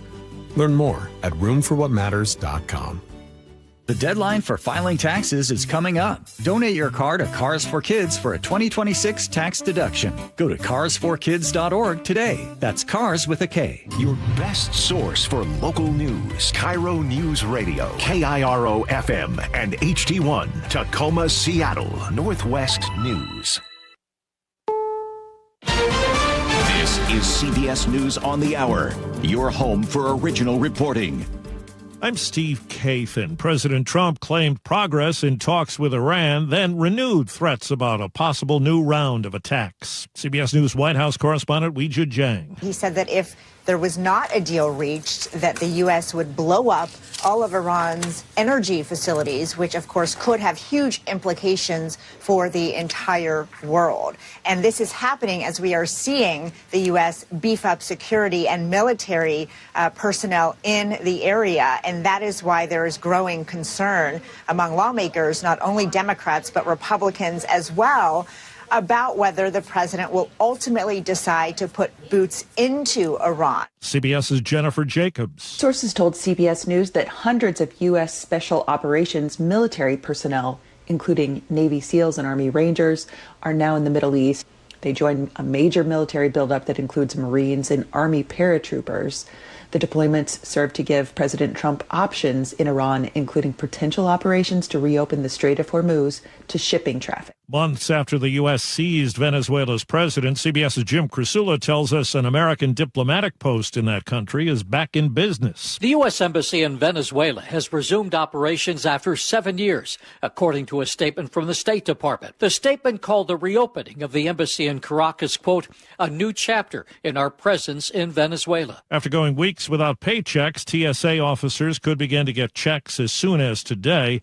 It all comes as Congress has been deadlocked on efforts to end the partial government shutdown. CBS's Nicole Killian says House Republicans balked at a Senate-passed bill. Speaker Mike Johnson said, we're not doing this. The fact that, funding for those agencies is zeroed out, can't do it, not happening. I'm going to put up a different bill, which he did, to fully fund the Department of Homeland Security, but just on a temporary basis for the next 8 weeks. And so that is what passed the House. There's new fallout from the New York runway crash. After 2 Air Canada Express pilots were killed in that crash at LaGuardia Airport last week, this is the video that apparently sealed Michael Rousseau's professional fate. Our deepest condolences go out. Air Canada's chief executive speaking English only, despite Canada having 2 official languages, despite the fact that one of the pilots killed was a French speaker. Now Air Canada has announced Rousseau will retire later this year. That announcement made in English and French. Vicki Barker, CBS News.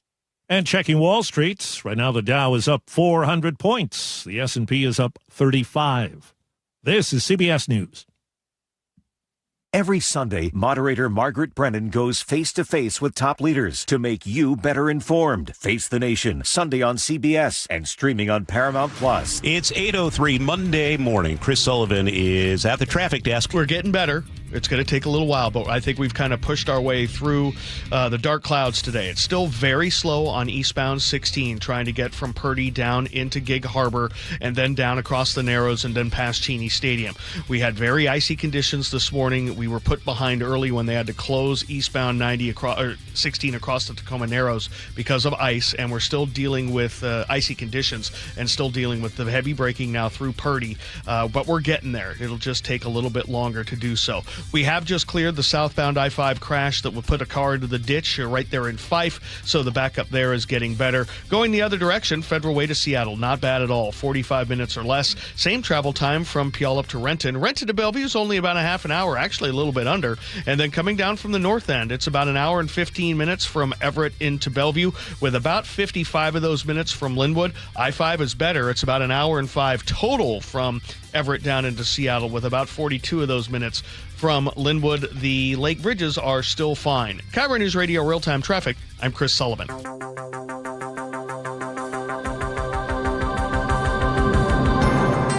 8:04 on the Monday, March 30th, 2026 edition of Seattle's Morning News. I'm Charlie Harger with Manda Factor. Developing this morning, Washington is headed for a legal showdown as Governor Bob Ferguson prepares to sign the new income tax on millionaires today. The Citizen Action Defense Fund says it will file a lawsuit calling the tax unconstitutional, and it has tapped former Attorney General Rob McKenna to lead the legal challenge. KIRO News Radio's Luke Ducey is here to tell us what happens next. Yeah, the governor is scheduled to sign that tax bill this morning at 10 a.m., and then the law will end up in court, most likely before it's supposed to even go into effect, which is January 1st, 2028. Anti-tax activist Tim Eyman also is allegedly rallying people to show up and disrupt that public bill signing this morning, so we'll be watching that as well.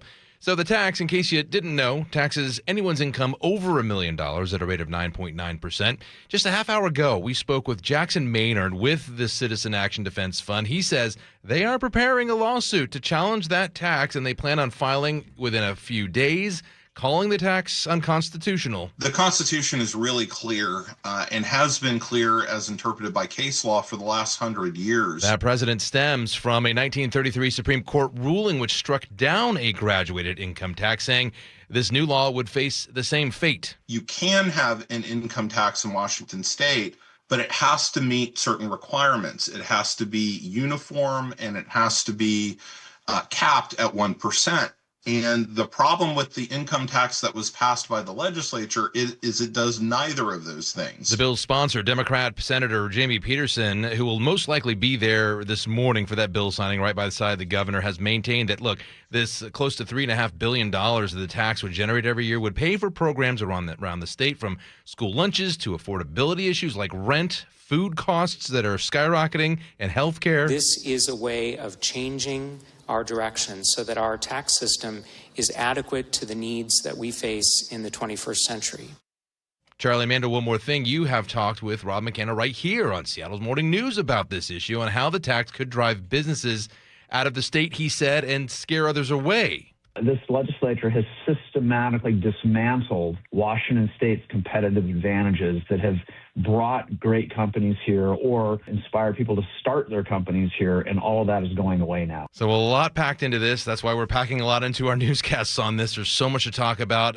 Also this, there are 23 states that have a graduated income tax right now where higher earners pay higher rates of tax. Of course, every state's constitution is different. There are 4 states that have explicit millionaires taxes. There are only 8 states that do not have an income tax, including Washington. We're one of them. So coming up at the bottom of the hour, I'm going to dive into those lists and let you know who's got what going on, and maybe that is going to help the case either way here in Washington. Okay, a lot of moving parts this morning. I appreciate the update, Luke.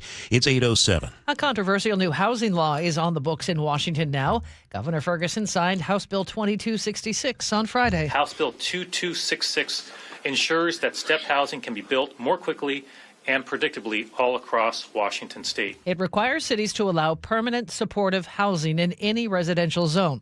These are subsidized housing facilities where residents are allowed to use drugs, have no time limits on their stay, and are not required to seek treatment. The law bars local governments from blocking the projects or adding stricter operating rules. Critics point to rising police calls and neighborhood crime around existing facilities. Supporters say it's about keeping vulnerable people off the streets, even if they aren't ready for rehab. 3 men were hospitalized after a robbery at a homeless encampment in West Seattle yesterday. Details from KIRO Newsradio's Jillian Raftery. It happened in the middle of the day at Rotary View Park near the West Seattle Golf Course. Police say the victims were sleeping in a tent when someone set off a fire extinguisher. That flushed them outside and into a group of people who used crowbars and wrenches to beat them until they passed out. One man was able to get away and said the attackers went through the other's pockets. A police dog tracked the suspects to a nearby encampment, but they didn't actually find anyone there. No other information about those suspects has been released. Jillian Raftery for KIRO News Radio.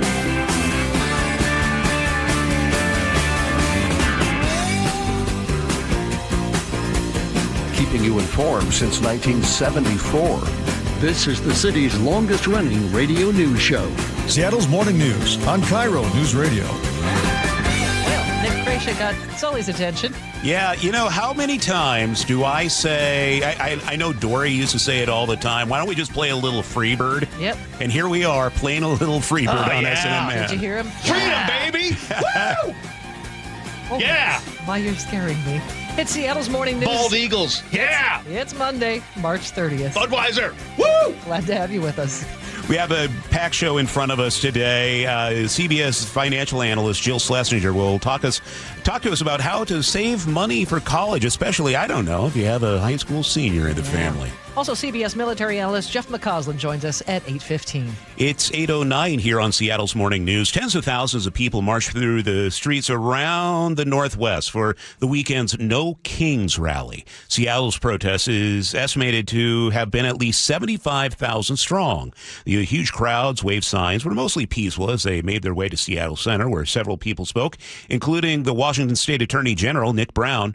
The left-leaning demonstration is a direct protest of the consolidation of executive power and the Trump administration. Well, it is here. Light rail across Lake Washington. KIRO 7 TV's Brooke Griffin reports from the newly opened station on Mercer Island. The Cross Lake Link is the first design of its kind in the world, but this wasn't without hardships. Opening day came after years of delays, planning issues, and construction problems. Riders say that they're thrilled the commute just got a little easier. But now I can just take a 10-minute bus to the South Bellevue station, and then I'm connected. And trains will run every 8 to 15 minutes from from 5 a.m. to midnight. Riders will be able to travel between Bellevue, Redmond, and Seattle's Chinatown International District with connections extending all the way to Linwood, or you can take another train south to the airport. Crews have been hard at work trying to reopen I-5 northbound in Bellingham. A landslide on the 19th closed the roadway. It's a complicated project. First, crews had to do this.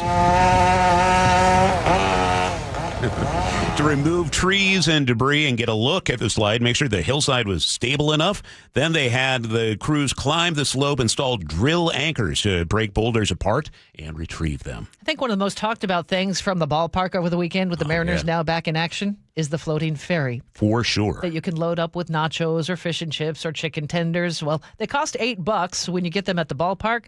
People are selling them on eBay already. $80 to $200. Boy, on all the 3 different networks that aired the Mariners game over the past 4 games, each of them were bringing up the ferry. It's exhausting to watch baseball right now. And pricey. Yeah, that too.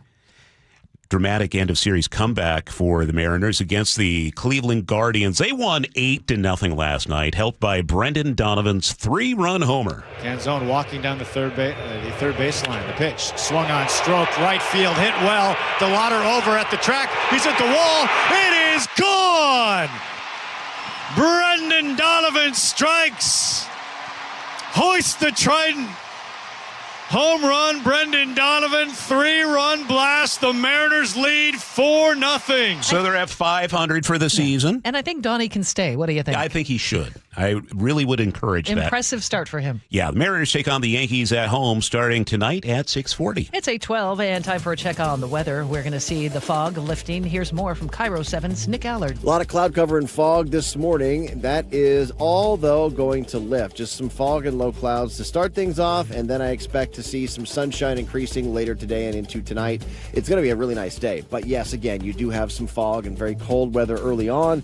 The fog will lift by mid to late morning, and then we'll go for some pretty nice conditions later today. Now, tomorrow, I expect a lot of clouds, so without a doubt, just mostly cloudy conditions. And then I think you're going to go with some rain for Wednesday, some pass-level snow, especially the higher-end passes higher up. And then Thursday through Sunday, we dry out. We see some more sunshine and warmer weather getting to about 60 or so for the weekend. Looks like we're starting to see a little sunshine here in Seattle, where it is 35 right now. It's 8:13, and it's time for traffic on the 3s with Sully. Yeah, we're picking up the pace now that we've kind of reached the 8 o'clock hour. Things are starting to calm down. We've cleared most of our crashes, and the icy conditions seem to have kind of passed through. Still seeing very heavy brake lights through Purdy, but they don't extend down to Gig Harbor anymore. Still have slowing across the Narrows Bridge. It was shut down in the eastbound direction early this morning. And then past Cheney Stadium, it's starting to thin out. We're also seeing some brake lights up the hill to 18 now on northbound 5. One of our KIRO drivers let me know that there's a stall in the left-hand lane. I'm looking for it right now, right around Wild Waves. Haven't found it yet, but there's a little bit of braking around the corridor. And then you have Federal Way to Seattle of under 45 minutes. It's actually pretty decent, even at the north end past the West Seattle Bridge. Looking at the Valley Freeway, Puyallup up to Renton's only 45. Renton to Bellevue is running under 30, if you can believe it. There are some brake lights around I-90 getting into South Bellevue, but you can handle that. Coming down from the north end, no problems at all till you get to Linwood, and that's where we're kind of picking up the pace. We're back under 50 minutes from Linwood to Bellevue, which puts us at about an hour and 10 total from Everett on down. And for I-5, it's a little faster, about at 42 minutes from Linwood. That puts us at just over an hour total from Everett. So we're getting there. Just have to make our way through all the last of the fog, and then it'll be a sunny day. This report brought to you by Heritage Homecraft, which will transform your kitchen in about a week. Way less mess, time, and expense than a tear-out. Call today, and Heritage Homecraft will pay your sales tax. Call them up, 425-485-1600. Seattle's Morning News on KIRO News Radio. Thanks for joining us this Monday morning. There are now over 50,000 American troops in the Middle East. What does this mean for a possible ground campaign? Let's ask CBS military analyst Jeff McCausland. Jeff, how do you see this playing out this morning? Well, certainly it seems the Pentagon is trying to expand the number of options available to the president as we enter the fourth week of the war. And the question comes, excuse me, whether or not we can get to negotiations absent some kind of a land operation. I think a land campaign may be a bit of an overstatement, because the total number of forces that will be deployed right now are a couple of Marine expeditionary units. That would be 5,000 to 6,000 troops. and then at least a portion of the 82nd Airborne Division. That's 3,000 to 5,000 more. So somewhere between 7,000 and 10,000 troops. Well, not an insignificant number. That's still light infantry. So they would be able to do, I think, really 3 missions if possible. One would be see some of the land on the Iranian side of the Straits of Hormuz to help open up that particular waterway to shipping. Second, seize Card Island, way up in the northern portion of the Persian Gulf, which is the major point for Iran to export their oil and natural gas out through the world, or go deeper into Iran and try to secure the area around Isfahan, where we believe there's about 1,000 pounds of enriched active material that the Iranians have that we feel might be something they're trying to use to eventually reach towards a nuclear weapon. All those have pluses and minuses. All of them have more or less risk. It looks like at least they want to, the Pentagon, present the president with those kind of options as this war goes on. So the president was promoting people to watch Mark Levin last night. On Mark Levin's show, he basically said there's no choice but to go in with special forces. It certainly does sound like the president is leaning in that direction. Is that the way you read it, Jeff? Yeah, that's the way I read it. Because, of course, we've gone from unconditional surrender, was what the president said he was seeking when this war began 4 weeks ago, now to trying to seek some kind of negotiation with the Iranians, which so far at least have not happened, at least directly, and therefore we have not accomplished our goals. And furthermore, we've actually expanded the number of goals because we now have the additional goal that this war, I think from the U.S. perspective, cannot end until the Straits of Hormuz are reopened.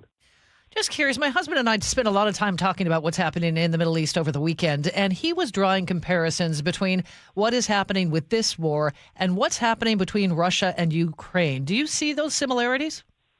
Absolutely, without question. You got the great power, in this case Russia, that invades Ukraine, and don't forget, man, when they did that, and you and I probably talked about it 4 years ago, Mr. Putin thought it was going to be easy, told his officers, pack your dress uniforms in a couple of days. You're going to need them for the big victory parade in Kyiv. Well, 4 years later, where are we?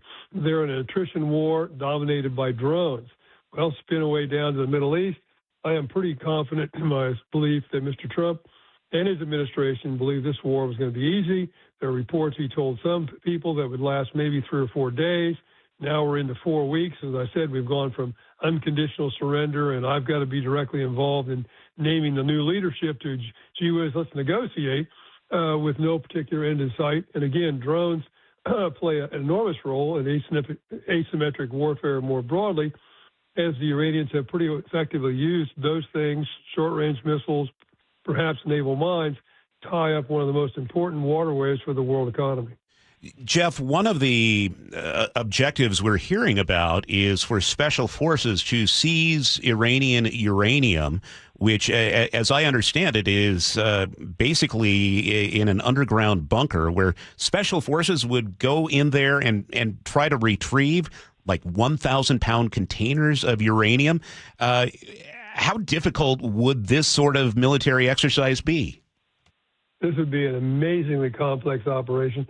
It would make the raid into Caracas to capture Venezuela look like a piece of cake.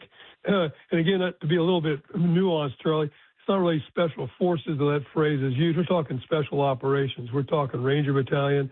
We're talking SEAL units, perhaps Marine Raider units, those kind of folks. So imagine you're going to go into Isfahan, where we believe this material is, to get a map out. Isfahan is about dead center of the country of Iran. So you got to travel by air over that expansive territory, put down, secure that particular area, then secure this active material. Has about 1,000 pounds of that. We believe that's in 100-pound containers or somewhat smaller than that. Make sure, oh, by the way, you don't damage any of those containers, because then you got a massive contamination problem on your hands. Uncertain if all the material is there, because they may have dispersed it. Uncertain if it's even available, because it may still be buried under thousands and thousands of pounds of rubble, because that was a place we bombed, and we claimed, the administration claimed, they obliterated last June with B-1 bombers in an attack supported by the Israelis. And then you got to get that material out of there. So an amazingly complex operation to begin with, fraught with great uncertainty and enormous risk. Does the U.S. have the capability to do it? Yeah, we have the capability to do it, I think. The real question to me, which is an intelligence question, is one, are we absolutely certain all the material is there, or have they dispersed it? I would point out when we did a raid into Iran during the hostage crisis and that failed, what was the next thing the Iranians did? They dispersed the hostages.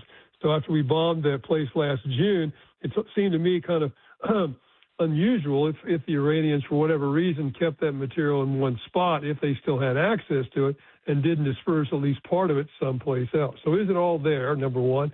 And then number two, is it all there because it's buried under tons of rubble and not accessible to the Iranians any more than accessible to us?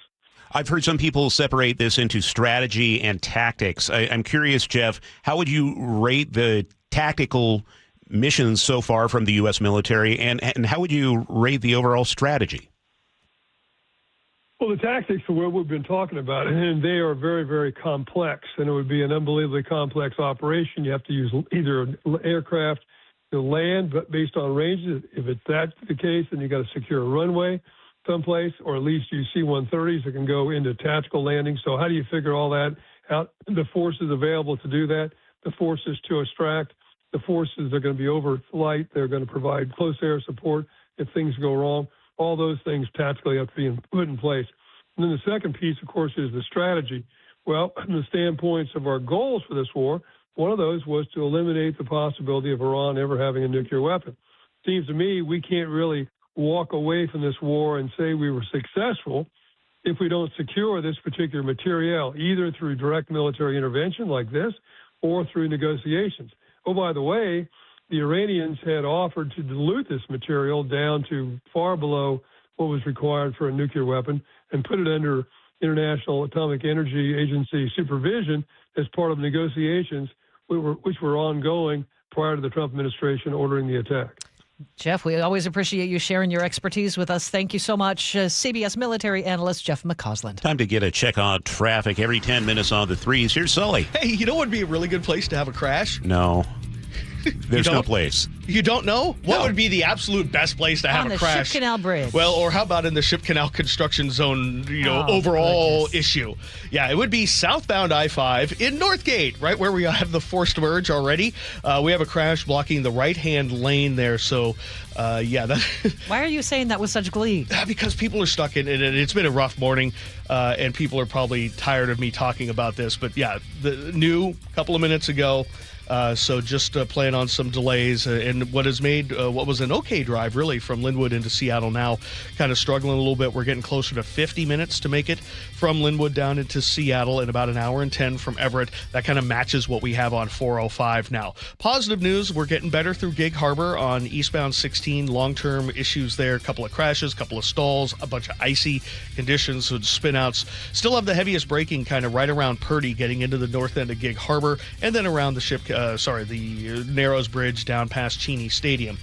Looking at northbound I-5, we continue to see the brake lights as we work our way up past Wild Waves. We do have a crash there or a stall. I just haven't found it on my cams, but that's one of the reasons why we're braking there. And then Federal Way to Seattle, we've got about a 45-minute trip. 45 minutes or less up the valley, about a half an hour from Renton to Bellevue.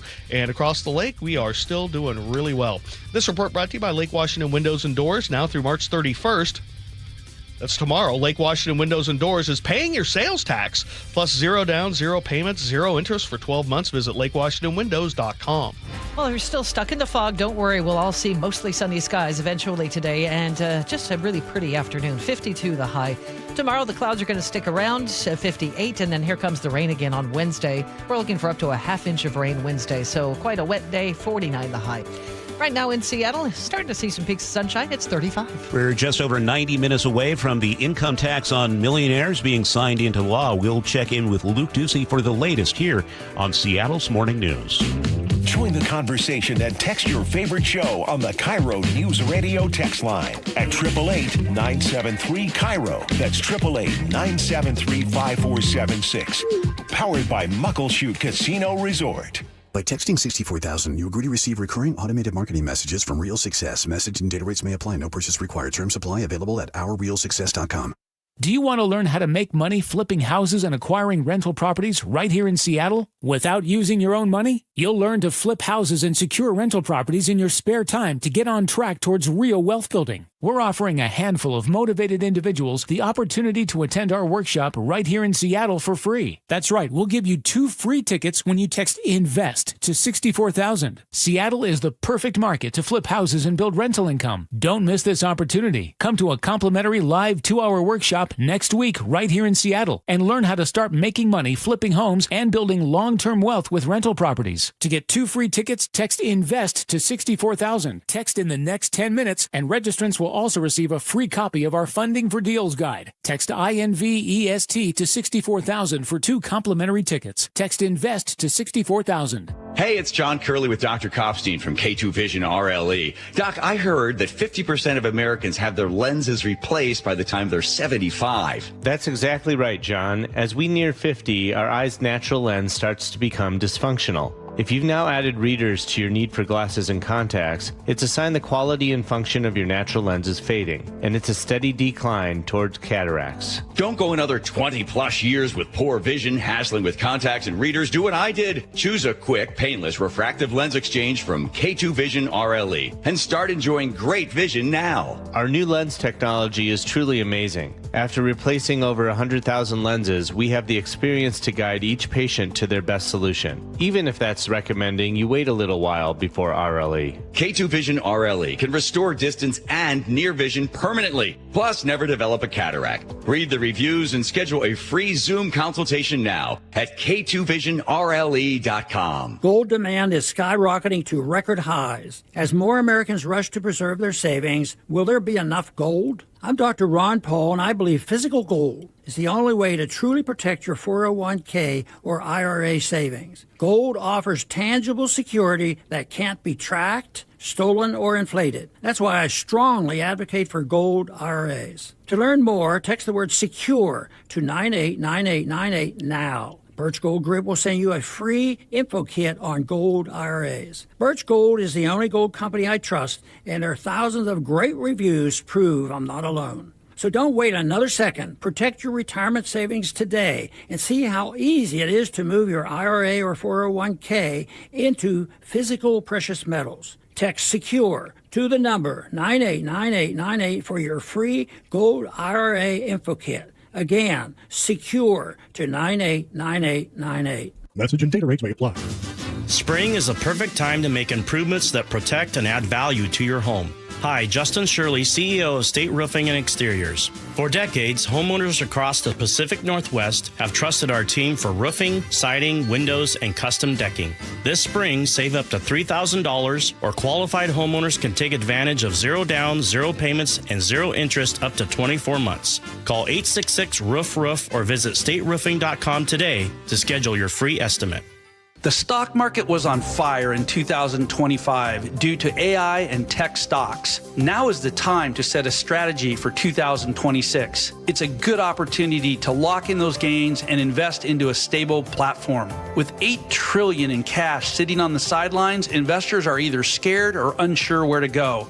Hi, I'm Scott Rirucka, CEO of Legacy Group Capital in Bellevue. Legacy Group Capital develops local real estate, lends money, and shares the profits with our investors. Diversify with Legacy Group Capital. Invest into our Northwest Fund, which is currently delivering 9% on a fixed rate term. It's our flagship fund for 19 years with 0 investor losses. And yes, we do accept IRAs. Find out why 1,300 local investors have invested over $350 million. Legacy Group Capital at legacyg.com. This is not investment advice. Investments available to accredited investors only. Details at legacyg.com. Don't wait. Insulate. Last year, American Crawl Space and Pest Services gave over $2 million in insulation rebates from PSE, more than any provider in the state. If your home was built before 1990, you're eligible for recouping up to 95% of insulation replacement costs. Insulate with American Crawl Space and keep your home warm during the winter and cool during the summer. American Crawl, the heroes you crawl. Washington's lottery gives out a lot of green to winners in schools and retailers awesomely. Nearly 600 mil to people that play. Another 180 mil to vocational training and education from preschool to to college. Now you got the knowledge. A win-win for all of us. Play Washington Lottery, lottery, lottery. Play Washington Lottery, lottery. Yeah. Visit walllottery.com. Who benefits to learn more. Now, the latest from KIRO Newsradio and mynorthwest.com. Live from East Lake Avenue. You're listening to Charlie Harger and Manda Factor, Seattle's morning news. Good morning. It is 8:30. Washington is headed for a legal showdown as Governor Bob Ferguson prepares to sign the new income tax on millionaires today. About 90 minutes ago, the Citizen Action Defense Fund announced it will file a lawsuit calling the tax unconstitutional, and they have tapped former Attorney General Rob McKenna to lead the legal challenge. Let's get the latest now live from KIRO News Radio's Luke Ducey. The governor is scheduled to sign that tax bill this morning at 10 a.m., and then the law will end up in court, most likely before it's even supposed to be enacted, January 1st, 2028. Jackson Maynard is with the Citizen Action Defense Fund. He tells us this morning the tax is unconstitutional and it will drive businesses away. We're about to lose that competitive advantage. So whatever rationale for, the needs that are supposed to be met by this tax, it's going to undermine the businesses that are here that rely on the fact that we're a competitive state economically. In the Seattle Times this morning, tracking the movements of Washington residents since COVID, the Times is reporting they found 18% more people leave our state every year, about 34,700 people. Most go to Idaho, Texas, and then Florida. Those are the top three, and fewer people are coming here to Washington. Now, supporters of the tax, like Andrew Villeneuve with the Northwest Progressive Institute, tell us this is about paying for growing expenses across the state, tackling affordability issues, healthcare, small businesses, and school lunches. The only way to fix that is to require the wealthy to pay what they owe. Maynard responded to that this morning. The fact, I think it's sad that the governor and the legislature are using hungry kids as political pawns. If they really wanted to help hungry kids and give them free lunches, they would make that the top of the budget priority. There are only 8 states in our country that do not have an income tax. Washington is one of them. Texas, Florida, Nevada, Tennessee, where Starbucks is now setting up another corporate site. 23 states that have a graduated income tax as well, where higher earners pay higher rates. California tops that list. Their rate is more than 13%. New York, more than 10%. New Jersey, their law is a lot similar to ours. Also, red states, Idaho, Montana, South Carolina, they also have graduated income taxes. And there are 4 states that have explicit millionaires taxes: California, New York, New Jersey, and Massachusetts. The governor, Bob Ferguson, set to sign our millionaires tax about an hour and a half from now. Okay, we'll continue to follow this. Thank you. And it's time to check traffic now on the 3s with Chris Sullivan. A little positive news, 10 minutes now. We talked about this new crash blocking the right lane getting into Northgate on southbound I-5. It is now out of the way off to the Gore Point. Travel time still has gone up a little bit. It's about an hour and 5 minutes from Everett to Seattle, about an hour and 10 from Everett to Bellevue. So, basically what we've gotten used to in the last month, 2 months or so with the lane configurations the way they are. Still struggling through Purdy into Gig Harbor, very foggy in that part of our drive. Also super foggy across the Narrows Bridge as well. Whatever we were dealing with by wild waves appears to be out of the way. We have the brake lights there now dissipating, and then Federal Way to Seattle's running around 45 minutes, most of that to past the West Seattle Bridge. Rented to Bellevue is under a half an hour, but not by much now. We're definitely seeing brake lights over I-90. Valley Freeway, 45 minutes or less. Across the lake, we continue to enjoy a very good day. This report brought to you by Global Credit Union, where members enjoy no-fee accounts and early payday with direct deposit. You can learn more at globalcu.org. Once the fog burns off where you are, it's going to be a gorgeous day, mostly sunny and 52. Enjoy. We're going to cloud up tomorrow and 58, and then we'll see some rain likely on Wednesday. In fact, up to a half-inch possibility. 49 for Wednesday. Right now in Seattle, it is starting to become sunny. It's 35 degrees. News matters. Experience counts. You're listening to Charlie Harger and Manda Factor, Seattle's morning news. On Monday mornings, we check in with Jill Schlesinger from CBS News and her blog, JillOnMoney.com. Jill, it sure is feeling like this might be a wild and woolly week on Wall Street. What are you watching for?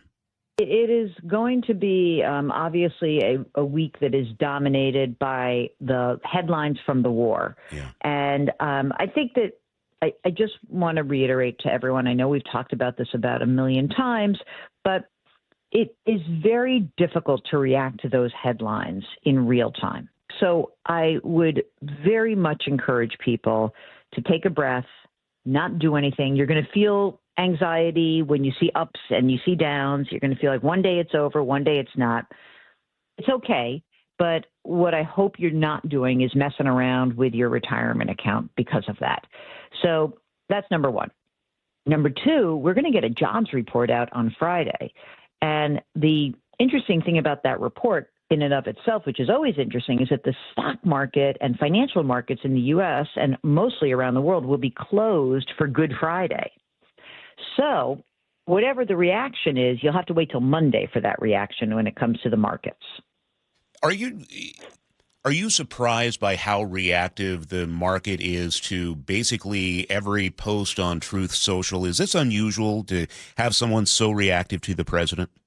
Well, I mean, it's just that everything is on steroids. So, of course, in the past, if the president would say something, markets would react to it. Same thing with the Federal Reserve officials out there. It would always be there would always be a reaction. It's just that so much of the communication is coming at us rapid fire, and that makes it much more difficult to absorb. And now we have the ability to look at our accounts, watch things, trade things minute by minute. You know, old days, when you think about, like, even go back to the first Iraq War, think about invading Afghanistan and Iraq in the earlier this century. Information was flowing at a much slower pace. And if you wanted to react to that information in real time, you would get charged a lot of money. So you wouldn't necessarily start making a big trade in an account. So much has changed so that this information flow has increased and the ability to act on that information has also changed. And, you know, in some respects, I kind of think back to those old days, and it was probably better for long-term investors, not so much about the information, but the ability to act on that information. Sometimes I wish that it would be a little bit harder to make a trade based on minute-to-minute conversations that are going on in D.C. Jill, I am looking at your JillOnMoney.com blog today, and it's almost as if you wrote this for me, because I have a daughter who's a high school senior, and guess what? We're getting ready for the next step, going to college, and the blog is about how to pay for college. So what are some of your tips here? I'll be listening closely. Well, I'll ask about your daughter. Has she narrowed in her focus on one or two or a few schools, or are there a bunch of schools you're going to be hearing from? There are a bunch of schools. I think fortunately, she's got a pretty good head on her shoulders. She's been admitted to a bunch of, state universities, but she's also thinking we might want to save a little money and do the first 2 years as community college and then go to a state university. And oh gosh, I love her, with a real nod towards a parent in a declining industry. So thank you for that. Your daughter is wonderful. So listen, I think that when we talk about college, and I think the first question is it really worth getting a college education, which is something I think a lot of people are asking themselves, given the costs, $30,000 for in-state and, up to $65,000 or $70,000 if you're going to a private university. The answer is it's worth it, but there's an asterisk, meaning that college graduates do earn more over their careers. They definitely do. And they tend to save more. And the difference between, say, a college-educated person 20 years into their career and a high school-educated person is vast. So the early gap is let's say $60,000 for a college grad if you're in your 20s, $40,000 for a high school grad, but that gap starts to get wider as their career advances. That is CBS's Jill Schlesinger. You can catch our entire interview with Jill by going to the podcast. That'll be up in about 30 minutes on mynorthwest.com. It's 8:39. Sully, what's coming up in traffic? Well, we're going to take a look at the slowing that we're dealing with away from Linwood. No real surprises, but a little heavier than you might expect. We'll break it down next.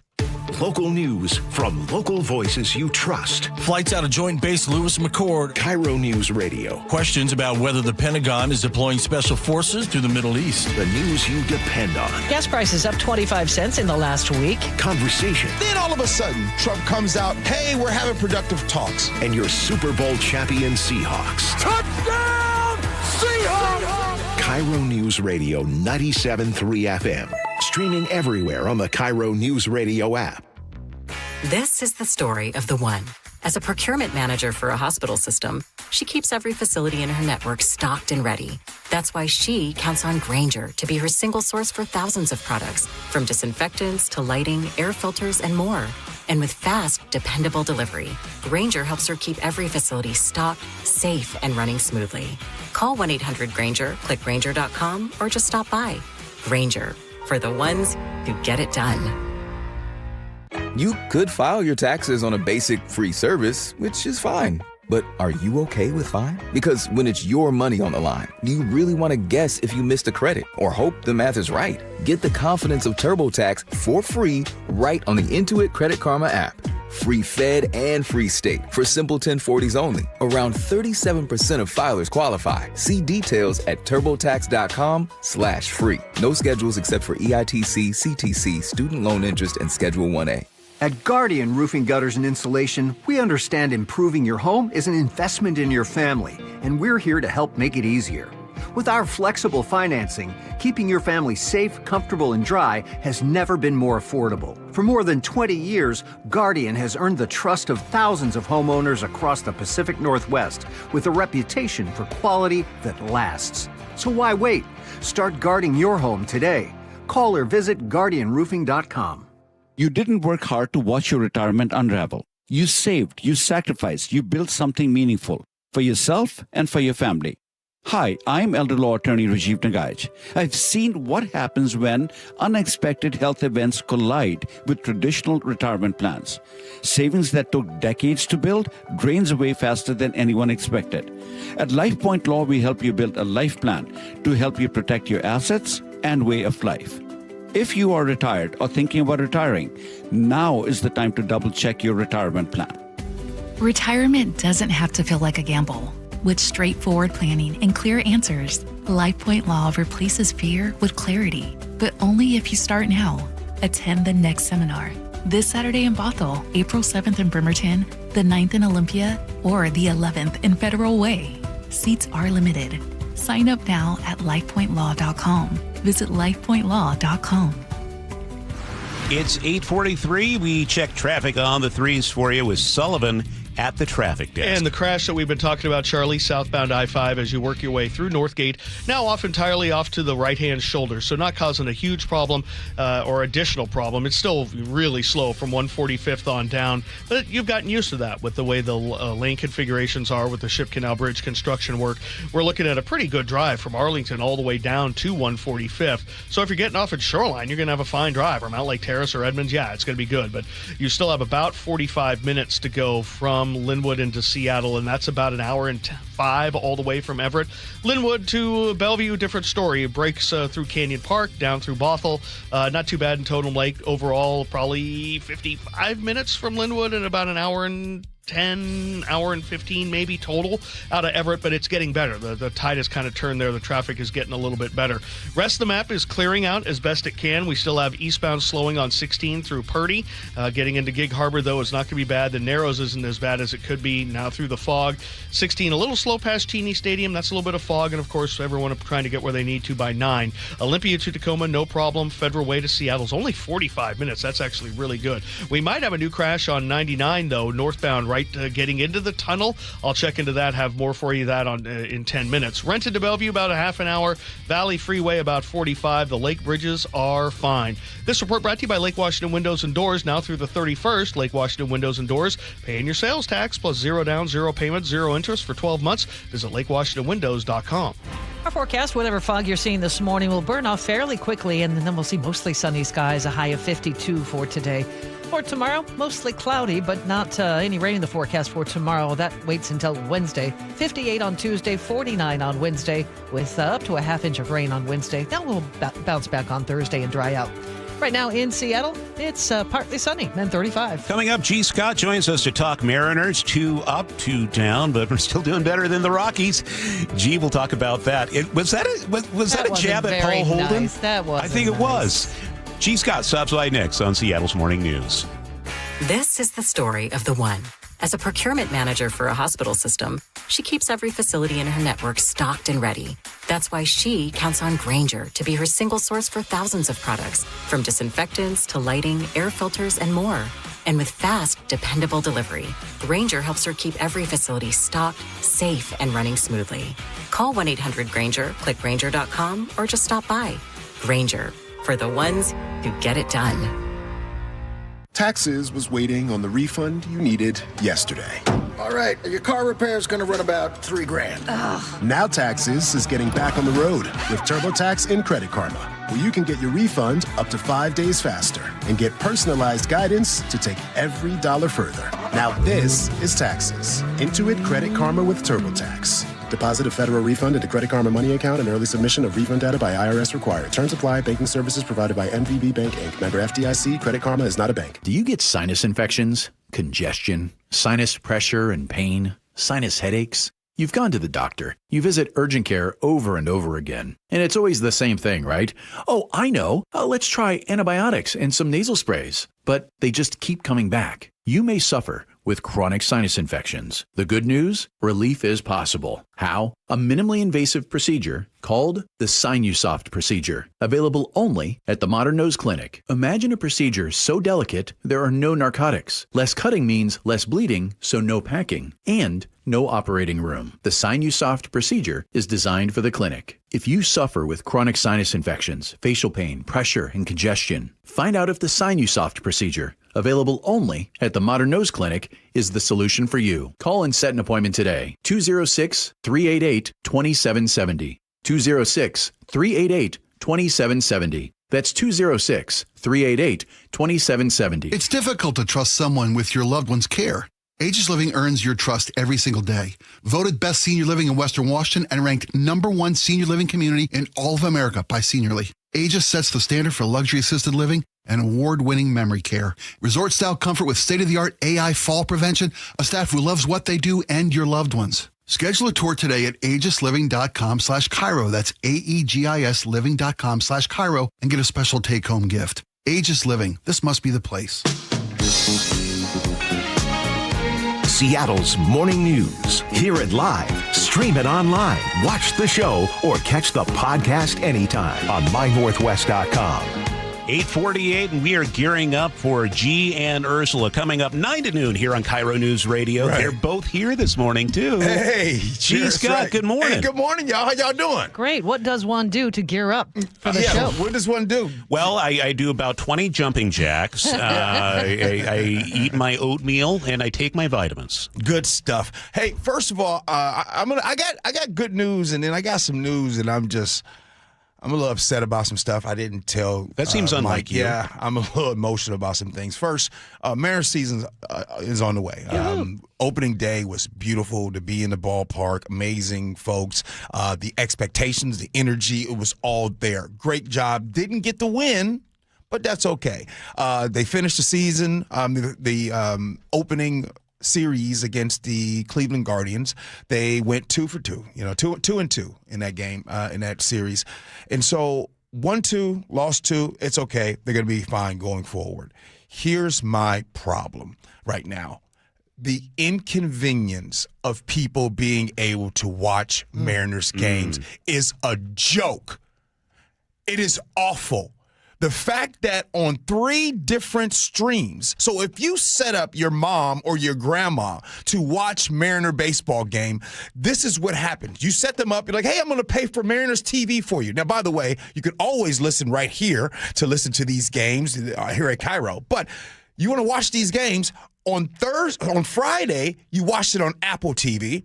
On Saturday, you watched it on Mariner TV. And then, here we go with the curveball. You watch it on Peacock on Sunday. A lot of frustration. It's absolutely ridiculous. Now, King 5, I just saw that they just came out with a deal that they're going to be bringing 10 regular season games to the fans for free. Full stop.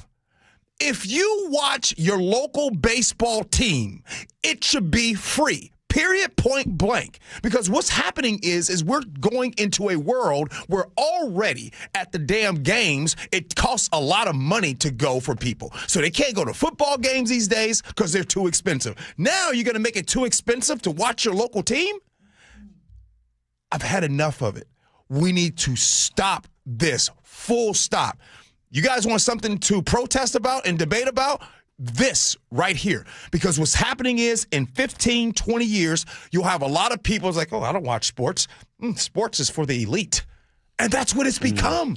The reason why I love sports so much, because when I was growing up in Chicago, I got to watch local games for free. I watched Harry Carey and the Cubs for free, Bears for free, Bulls for free. And if you're listening right now, maybe your love for the Mariners or the Seahawks, right? And all those, it was for free. So my biggest problem is this elitist exclusion of sports, because there's a lot of people on fixed incomes, right? There's a lot of people who are totally confused. And so we're clear, I'm in sports and I was confused. I can't imagine this is what they expected to play out when they hatched this plan last year, right? I don't know. I don't know, Amanda. I'm sorry to be so emotional. I just don't know if somebody sat down and says, hey, listen, let's exclude some fans and make it only available and access to fans that got money to pay. And this is something that happens above the Mariners level. This is MLB making these decisions. Root Sports, which the Mariners owned, tanked last year. They lost so much money. Mariners were like, we can't do this anymore. So they turned to MLB, and MLB, instead of doing something in the manner you're describing, they decide to make a little money on that. Look, man, it's not hard. Yeah. If your local team should be free to watch, period. Ain't anybody asking for nothing else? Yeah. It's local. It's free to watch your local team. Where did that go? And it hurts my heart, because this is a microcosm of everything that we're dealing with. Sometimes when you're broke and life ain't good, sometimes all you got is your local team. And now I'm broke. My local team, I have to pay extra money, or I have to have different subscriptions. It's garbage, man. You've heard our friends over on 710 Seattle Sports. They're like, guess what, guys? Every single game is here, and it's free. If you have not listened to Mariners broadcast, by the way, maybe this is your time to do it, because Rick Riz is amazing. He is. No doubt. Every game, free right there. All right. I didn't mean to get emotional, Amanda. You know Good to what? see you. It's worth it. It's very frustrating. I mean, I'm a huge Mariners fan, and I just listened to it on 710. And it's crazy. I just want to say this one more thing, Levin, because on social media, Sully, you saw me say something about this. Yeah. When I say this, I do these type of things. Imagine if I took to social media and told people, I'm fine. I get to go to all the games and whenever I want to. Like, can we for a minute have a little bit of empathy and think about someone else in their shoes? Because I literally don't talk about this from my point of view, only other than I used to be, at one point, didn't have access to games. And so I'm going to talk and fight for the people that just want to watch a game for free. G. Scott. Is it kind of, I know we're getting into traffic, but you'll love this. I was getting some takeout last night. Normally in a bar that would have a bunch of things. We had NCAA baseball was on, and MLB was showing highlights from the World Series. I had Peacock on my phone, so I had the wait staff over watching the Mariner game over my shoulder at a local bar to just pick up. I'm like, this is ridiculous. Just because I happen to have it free, part of my cable package? No, they should be free. You're totally right on to this. It's terrible. Terrible. How's traffic? Not great either. Terrible. You're terrible. Give them a little chuck in there if you want. We're still looking for the reason why we're so slow on northbound 99 getting up and through the tunnel. Whatever it is, it may have taken care of itself. We were hearing there might have been something up near Mercer, but overall, we're going to have some brake lights from the West Seattle Bridge up and through the stadiums. I-5, though, is in very good shape. A little bit of braking in Federal Way, but overall, 45 minutes or less. Valley Freeway seeing some late customers Millionaires in Auburn, about 45 minutes now from Puyallup to Renton. We've actually added about 5 minutes there. And then Renton to Bellevue is about a half an hour. You can live with that. Out of the north end, about an hour and 10-minute trip from Everett to Seattle or Bellevue. And we're still struggling getting down into the Gig Harbor area on eastbound 16. In fact, we might be wrapping the show with maybe our fifth issue now. Another crash getting into Gig Harbor. This brought to you by Seattle Sports. You can always listen to your favorite local sports content on the FM dial, 97.3 HD2. When the fog lifts, it'll be mostly sunny and 52 today. It's 35 right now. G and Ursula show coming up next. Ursula makes her return to talk about the resurgence of the indoor shopping center.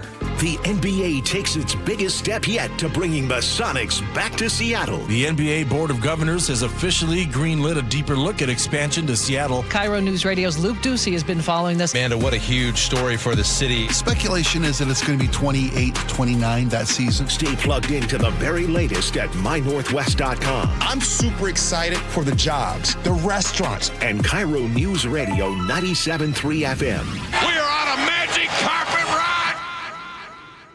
KIRO FM and HD1, Tacoma, Seattle. Successful businesses are always on the lookout for guidance and the right partners, and the right bank can make a big difference. That's right, Dave. And WaFd Bank can help with business checking, express loans, lines of credit, business credit cards, and so much more. WaFd Bank is also an SBA preferred lender, so you can grow with confidence. What about when you need help with something? In this digital age, is there an actual person available? Absolutely. Our friendly and knowledgeable local business bankers are ready and waiting to help you with whatever your business might need. From day one, our bankers get to know you and your business to build a strong foundation for future success. This especially helps when it's time to apply for loans and to spot gaps in your business operations, so we can recommend the service that would be most helpful. Thanks, Brad. And to learn more, visit wafedbank.com or visit your local branch. Discover why they were awarded Best Bank multiple years in a row by numerous financial publications. WaFd Bank, built for business. Member FDIC, equal housing lender. Loans subject to credit approval. Non-sufficient funds charges may apply. Are you stuck staring at your W-2? Are tax refund worries holding you back? You probably have FOMO, the fear of messing up. The fix? Using TurboTax on Intuit Credit Karma. They find every credit and deduction to help you get every refund dollar you deserve, or your money back. It's time to overcome your fear of messing up and get your taxes done right. Start filing today in the Credit Karma app. Progressive knows you think the grass is always greener, like maybe you ride a motorcycle. But today, it's raining. So you wish you had an RV, but if you did, you'd have to listen to some guy parked next to you at a campsite plays acoustic guitar. Now, before you start wishing you had a boat, remember, your brother-in-law would invite himself every weekend. Permission to come aboard, Captain? But one thing that is greener is the money you could save when you bundle your RV, boat, or motorcycle with your home or auto with Progressive. Progressive Casualty Insurance Company affiliates and third-party insurers. Not available in all states or situations. You're 62 or older, lots of equity in your home, and you want to pull some cash out, but a refinance or HELOC, well, it means a bigger payment. And the cost of selling your home, it's insane. So what should you do? Hey, Brock Ewart here for Tila Mortgage. You don't need to live at a lower standard than you deserve. You really got three options. Number one, sell your home. Two, get a HELOC or refinance. Or three, get a reverse mortgage. Tila has done the analysis and believes that a reverse mortgage is the most cost-effective way for seniors to get cash out of their homes without selling and having the option of no monthly mortgage payment. Too good to be true? No. Call today and let's compare. Tila, spelled T-I-L-A, is a name you can trust for truthful, honest, and ethical advice for all your mortgage needs. Give them a call today. 206-766-8888. That's 206-766-8888 or